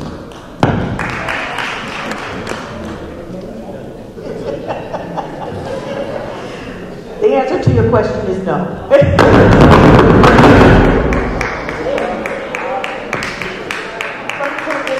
don't have a dedicated grant writer. Okay. Right, or, well, even one. However, I will have to share with you that we've had departments that have gotten grants. For instance, the police department has, I believe the now we've got a state and we've got a federal lobbyist that we have been told should be able to bring in some of those grant monies. But the answer, and I think I'm probably answering for everybody that's here, is we don't have a dedicated one. We've talked about it, but we don't. And I will tell you, that's very high on my priority list, is getting money. Because there is money out there at both the state and the federal level.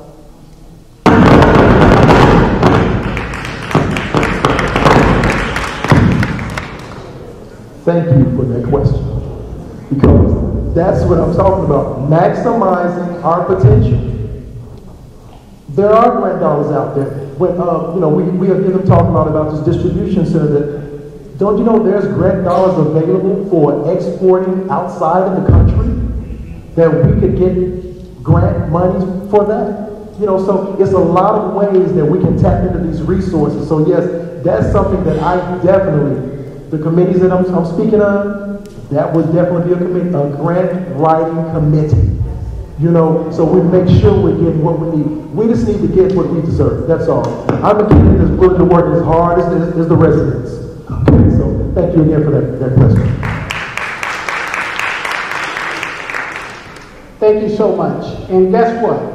I am going to go back tomorrow and talk to the powers that be, along with Trustee Farr, and find out what we can do to get those dollars. Because we definitely need them. It's creative. It's thinking outside the box. This is how we push this village forward together. And I, like Trustee Farr said, for me, I don't know. And I can't say anything other than that was a brilliant, brilliant question, and we're going to formulate the ideas to move that forward. Thank you. I keep it short. I ditto everyone up here, but I do also want to go one step further and say we have so many skilled professionals in our village. And I think it's so imperative that we take advantage and maximize not just our resources and facilities, but in people. So I would not only reach out to outside of the community, but I would start right here and take advantage of people like this. Not take advantage, but use people like yourself and people such as my godmother Sheila Friday, who's a grant writer herself. And we got to maximize dollars. It's part of economic development creativity. It absolutely is.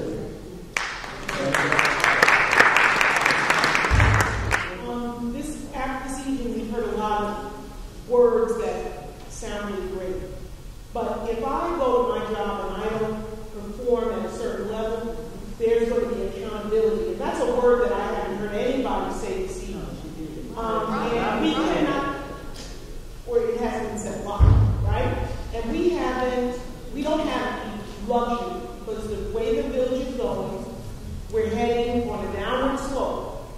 If we don't have accountability, we can't wait until 4 years from now where we vote some of you out who haven't done your job. So the question I have, and I'm interested to hear from each of you, how you would hold, what would you recommend that the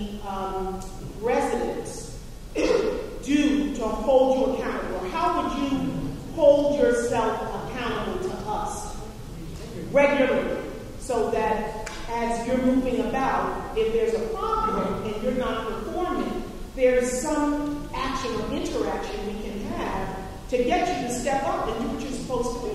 Absolutely. No offense to Trustee Farr, but 8 years and just. I think you've explained. All right, thank you. Thank you for your question. I started this debate off by saying I defer from everyone up here because I'm running for the 2-year term. The reason nobody yet to ask me why I'm running for the 2-year term outside of the people within my camp. The reason why I'm running for the 2-year term is because I want to hold myself accountable. I feel like it'll be wrong for me to serve for 4 years, and it's my first time having a presence on the village board, and I don't perform for 4 years straight. I'm running for a 2-year seat. I'm going to work my tail off for the next 2 years, and that's what I believe. I believe after 2 years, you guys will have a better aptitude of how I work and how I serve this community. I'm a basketball coach at Creek-Money High School. I look my boys in their eye every day and say, hey, you got to have 2 A's in this world in order to be successful as a man. You got to be accountable, and you have to be available. And I would ensure that to every resident that as a sitting trustee, I will be accountable and I will be available.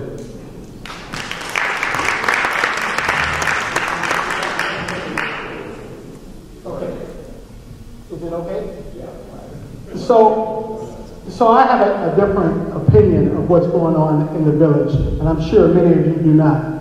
But we are making the change. We're doing the hard work and the heavy lifting. I myself have gone out to over 20 businesses and asked them personally to come into this village. Now, this is without compensation or fanfare, because I understand what's going on in this village.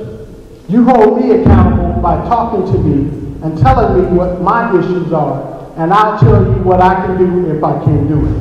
Unfortunately, when you guys vote us in, that's 4 years. We can't do anything. There's no impeachments.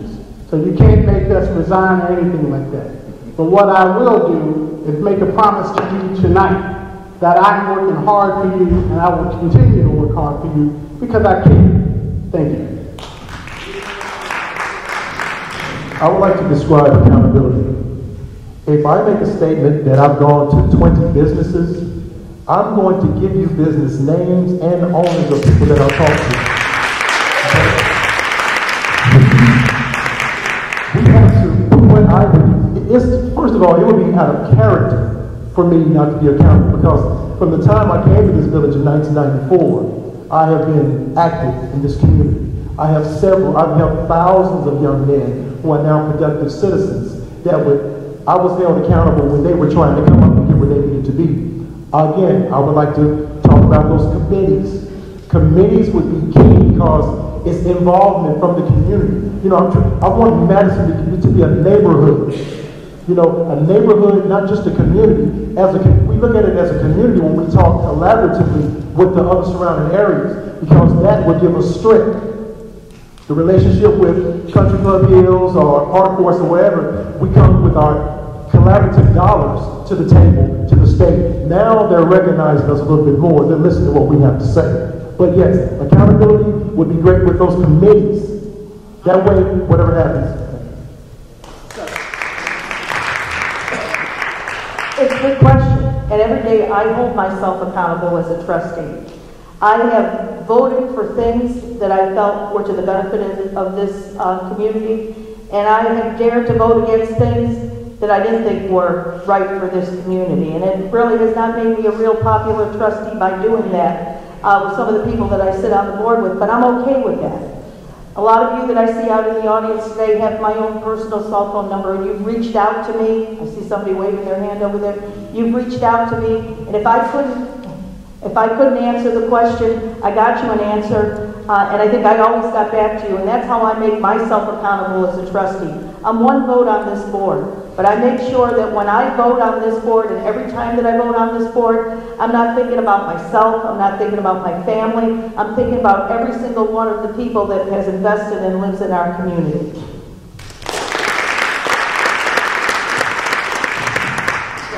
Accountability is kind of kind of simple to me in a sense where when you're running, when you're running You should be saying what you're going to do. So at the end of the 4 years, you can look back and see did you do that or not. And everybody should be able to hold that accountable. I mean, be having in mind of what that person is telling you right in front of you. So one, being accountable, going to the HOH, getting in front of people. If I'm telling you I'm going to do that, and within a year or two you don't see that, you can call that person out because I'm telling you I'm going to do that. I'm telling you too, I will not vote to expand red light cameras. If I'm starting on the fence and saying I'm going to do something different, that's not accountability to hold me accountable. So accountability is saying what you're going to do, and as a trustee, it's hard, you can't promise what's going to happen because you're a vote, but you're responsible for that vote. And I'm holding to my vote to come explain to you, even if it's something controversial, to come out there and tell you, well, let me tell you why I voted for this. Or better yet, if it's something that's really, really important, I need to come to you and give you actually your opinion before I put that vote in. Thank you. Accountability is critical. The organization that I work for, because we hold politicians accountable all the time, we held accountability sessions with President Preferenco, Chief Judge Evans, because when we go to them, they rely on us. They need our votes. We need your votes. And just like we can hold them accountable, we can hold us accountable.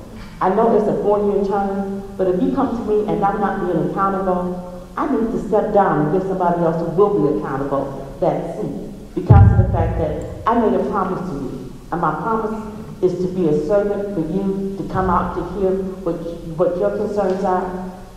We've all said we only have one vote. However, we can come out and explain to you exactly what's going on by being transparent, even though I can't control many times the other votes that happen on that board. But I can also help you understand what role you can play.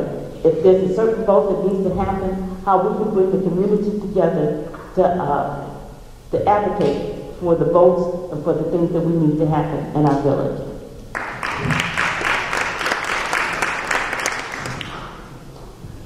Being a senior non-commissioned officer in the United States Army, I've spent all of my adult life not only being accountable for myself, but also accountable for those that were my subordinates. And it is a hard and trying task, but at that time, I knew I had to train up those guys as well as I possibly could, and I had to know them very well. And I say this because although I know that I am accountable for myself at this point, you want to know what it is you can do as a people to hold us accountable and get rid of us if we're not doing or performing as to expectation. And right now there is nothing in place. So there's no retroactive actions that can be done in order to do that. But to be proactive, I would ask you to get to know individuals. Know people through and through. Take them or test them at the words that they spew out to you at each forum. Find out who they are, what they're about through the websites, through Facebook, and all other information that you're able to gain from them. And and that's about it. And I know it seems kind of hard, but you cannot do nothing at this point. Everything that you, as a retroactive action. But be proactive. And I'll be standing out in the lobby waiting to see and meet anybody that I can to get that information on myself.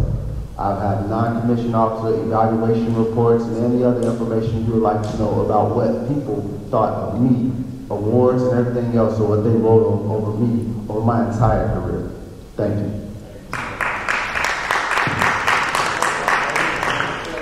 I think this is great people. We got a great crowd, and you're fortunate because you got some great candidates. And we want them all to give us 1 in 15 minutes. I'm sorry, 1 in 15 seconds, 1 minute and 15 seconds. Right after this, I want to thank Elder and Bill for singing. Thank you so much.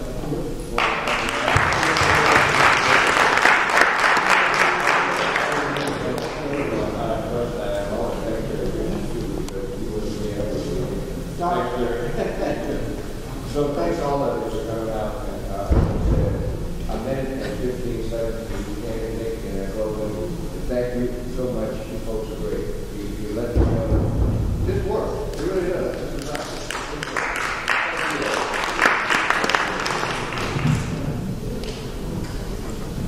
So as you heard before, and I probably just stated, I've spent my entire life, adult life, serving. Much of my youth serving, you know.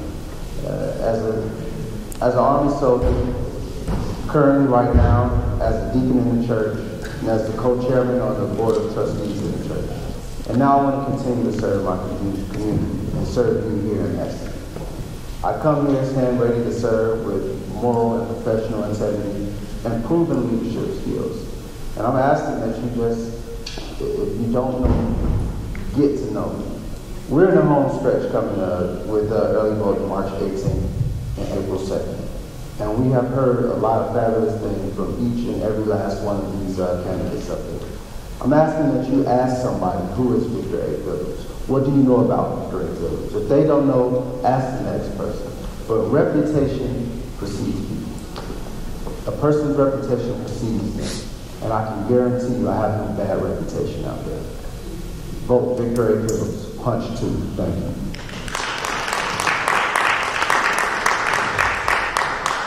I'm going to do something a little bit different with my closing remarks. But first, I'd like to say thank you to CNOM for putting this together, and thank you for taking the time to come out this evening. I'm Robbie Craig, and I'd like you to punch 4 at the polls beginning on Monday, the 18th. But what I'd like to say, we talk about transparency, but I am appalled at this village for what they've done to candidates. I was challenged, Paula Farr was challenged, and now they're taking her to the Supreme Court. I think we all need to come together and let the village know that we will not take her.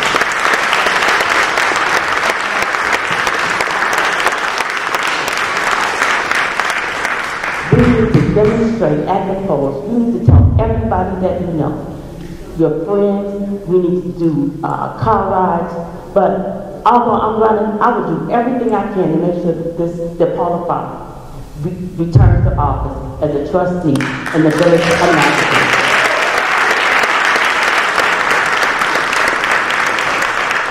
The cost that the village has put into challenging people for their right to run, to me, is shameful. And we need to stand up and let them know that we're not going to take it. I'm Robbie Craig, punch 4.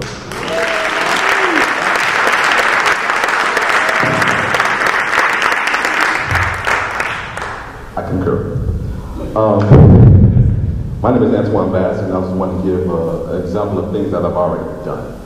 For instance, in this very stadium right here, I helped put together doing business with the state of Illinois. I helped bring reforms together to how veterans can lower their property taxes. So I also have done community events to bring the residents together, elected officials, to help raise money. So I've already done things to help bring the community together, and I'm continuing to do that, hopefully after I'm elected by you. My name is Antoine Bass, punch 7, and thank you so much.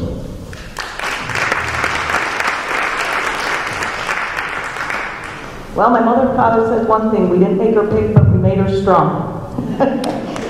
Again, I'd like to thank the concerned neighbors of Matteson for hosting this debate, and for all of you who took time out of your schedule tonight to come. Despite the challenges we face, I still believe that the village of Matteson is a wonderful community, and I am proud to call Matteson home. I hope that when you make your choice as to who you want to represent you on the village board in the next 4 years, you will choose trustees who have proven leadership skills and genuinely care about you in those issues that affect your day-to-day quality of life. You need to choose candidates who have your best interests at heart and who are interested in how you feel about your community and listen to your concerns and suggestions as how we can improve what we are doing. I am proud that during my tenure as a village trustee, I have voted my conscience and have considered how my vote will affect the entire Matteson community. I have not been afraid to vote or not support any initiatives that I did not feel were truly in the best interests or gave us the best return on our investment. And I have never been afraid to come out to debates such as this and face you face to face. If you want a trustee who cares about you and your family and your future and who will stand for what is right, then I hope that you will vote for me on April 2nd. In closing, Matteson will thrive if you punch number 5. Thank you.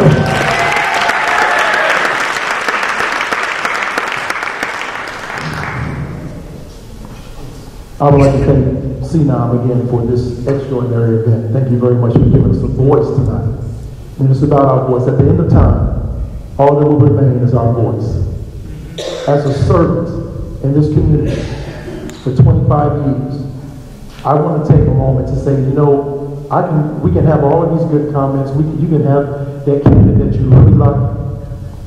It is not about personality politics. It's the one that you feel in your heart of hearts can get the job done. But your job is to make sure, this auditorium is not packed. Please, I implore you, go out and let people know of these messages, because change has to happen now. People like people like Elizabeth Cady Stanton, and even my own relative, Hartman Turnbull, in Holmes County, Mississippi, fought for the right for us to vote.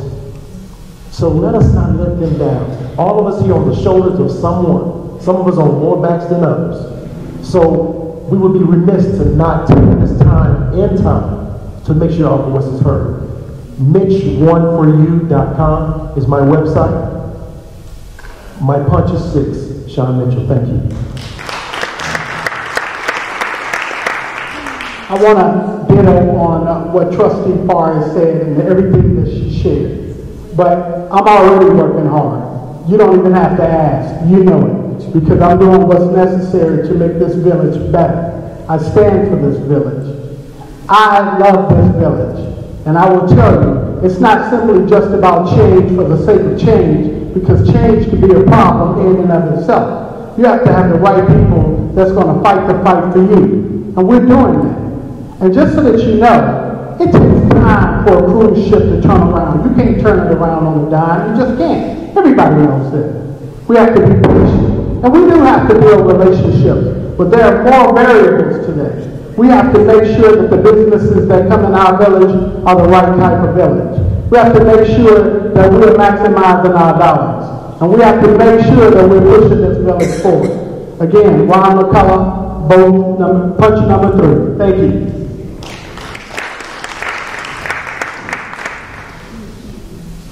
I would like to thank Mrs. Sills and CNOM for hosting this forum tonight. It's been a beautiful thing. Thank you, and as well as God. He gave us this platform to potentially serve our community, and that's a beautiful thing.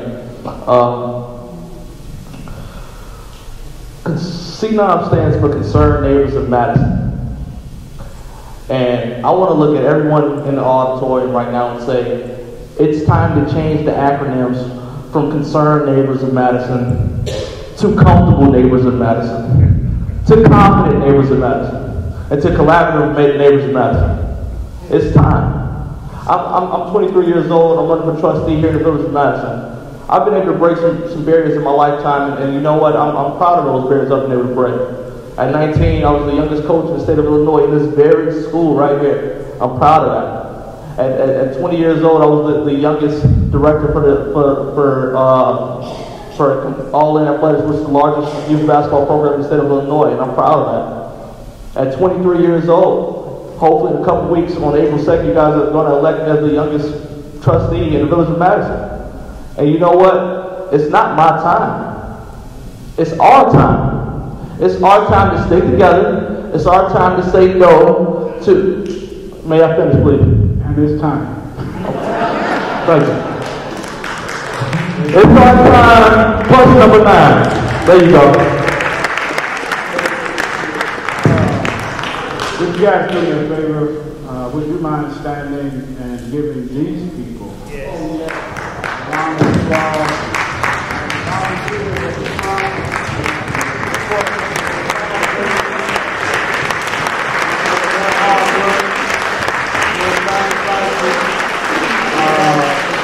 Let me say this, and I ask you to bear with me for 5 minutes, and I'll stop. I want to close in prayer. And I want to ask, and I want to challenge you.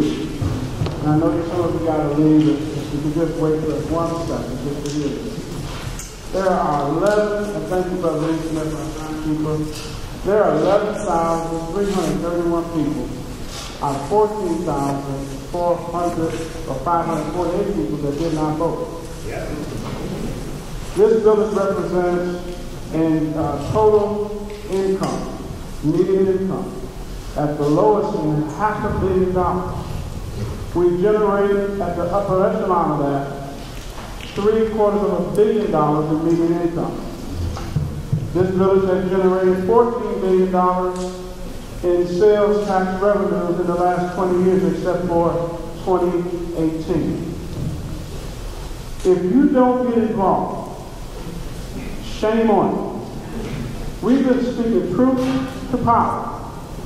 I don't care who you are. I don't care if you're the village president, trustee, administrator, staff, pastor. There is no outcry in an African American community, this community. You need to know the facts. Thank you for that. We need to be more comfortable. The fact of the matter is Matteson is number 5 out of the 9 top African American villages in the United States. In that same area, there are 5 of those communities out of that 9 are right here in this South suburban community. 3, I'm thinking, right? And then additionally, we have information that shares with us 4 of these villages out here, their income will generate, I think it was $14 billion in sales tax revenues this year. There is no excuse for anybody to accept mediocrity and poor leadership and the stuff that's going on that we know about. Right. We're going to move this needle. Say it again. To show people how a group of people who don't know each other got together and got you here while some official told me I am an agitator. You need to go sit down and shut up. So here's the question back to everybody. Would you all pass that sheet out that they say they didn't know about? Please. There are 12 questions that we have been asking on your behalf for over a year and a half. I guarantee you next year when we have a debate, won't a soul walk up in here talking about they don't have no answers. Because we set expectations. The only way it's going to work is you as a people must unite and work together. It won't change. If you don't vote, if you don't encourage your neighbors to vote, if we can do it here, we can show America that the model is right here in Matteson. Nobody's going to respect you when you don't vote. Nobody's going to respect you and you don't demand. We're going to organize some stuff and it won't move unless this room is filled. We have a meeting. We've been begging people to come to meetings. So our next meeting, April 17th, at the library. Let me caution you. There are people that don't want to see the questions that have been asked. Why would you give a $500 million, a $2 billion contract to a trucking company that has 1 driver and 1 truck as a no-bid contract? To tear down Lincoln Mall. Don't ask me where the information comes from. Look on the website. It's in the minutes. All this information, you all, is in the minutes. It's on the website. It's in the budget. It's unacceptable that you hire a Mac industry to tear down the mall and to come up with economic development plan. And then in bankruptcy court. Who benefited from that? You did. And we 5 economic development plans, sir. 5 have been generated. It's on your website. None of them have ever been implemented. None. That is unacceptable. So I challenge every soul in Matteson with the power of God in you. 4 months ago, I almost died with multiple blood clots in my lungs. If I can come out here and fight at 69 years old, don't go that you better get up and wake up these people. Says the Lord God Almighty. So I challenge you. I challenge every pastor. Only what you do for God will last. Build grand cathedrals, grand and tall, but only what you do. You can't tell me take care of God's house and you ain't take care of this community. Speak out. Rise up. Fight to reduce these taxes. There's a lawsuit that we are a part of and you don't even know about it. And the village won't even pay membership to the organization that's doing it. It's called South Suburban Housing Center. They've been to our meetings twice to help you save your homes on economic development and, for mortgage reduction plans. we had 25 people. And we're losing 400 homes in the last 8 years to foreclosure. And we accept that. I go to Victory Apostolic. I love my pastor. I'm an elder there. I teach. But I challenge everybody. Because it ain't about your position. It's about God gave me a mission. I've done it. I challenge you to get out and vote. I challenge elected officials to do what's right. I challenge every stakeholder and leader in this community to do what's right and speak up for the people. And you're not made to be the the borrower. You're created to be the lenders, pastors, and stakeholders, and demand for we rebuild and revitalize Matteson for the glory of God. May I get amen? Amen. And don't forget to vote for these education decisions. Father God, we thank you right now for the power, the grace, and mercy. Do it for your glory. Forgive me for my loudness, but it's truth speaking to righteousness. And I'm not afraid of what I have to say. I've been through so much, and I've seen great possibilities, Lord. And I just ask you to show them what you've shown me. The revitalization that this community becomes the hub, becomes the example. You can't drive from here to 22nd Street, either way, to Eisenhower or 97 or 294, or go out Bishop Highway and find a grocery store, a furniture store where you can go buy this.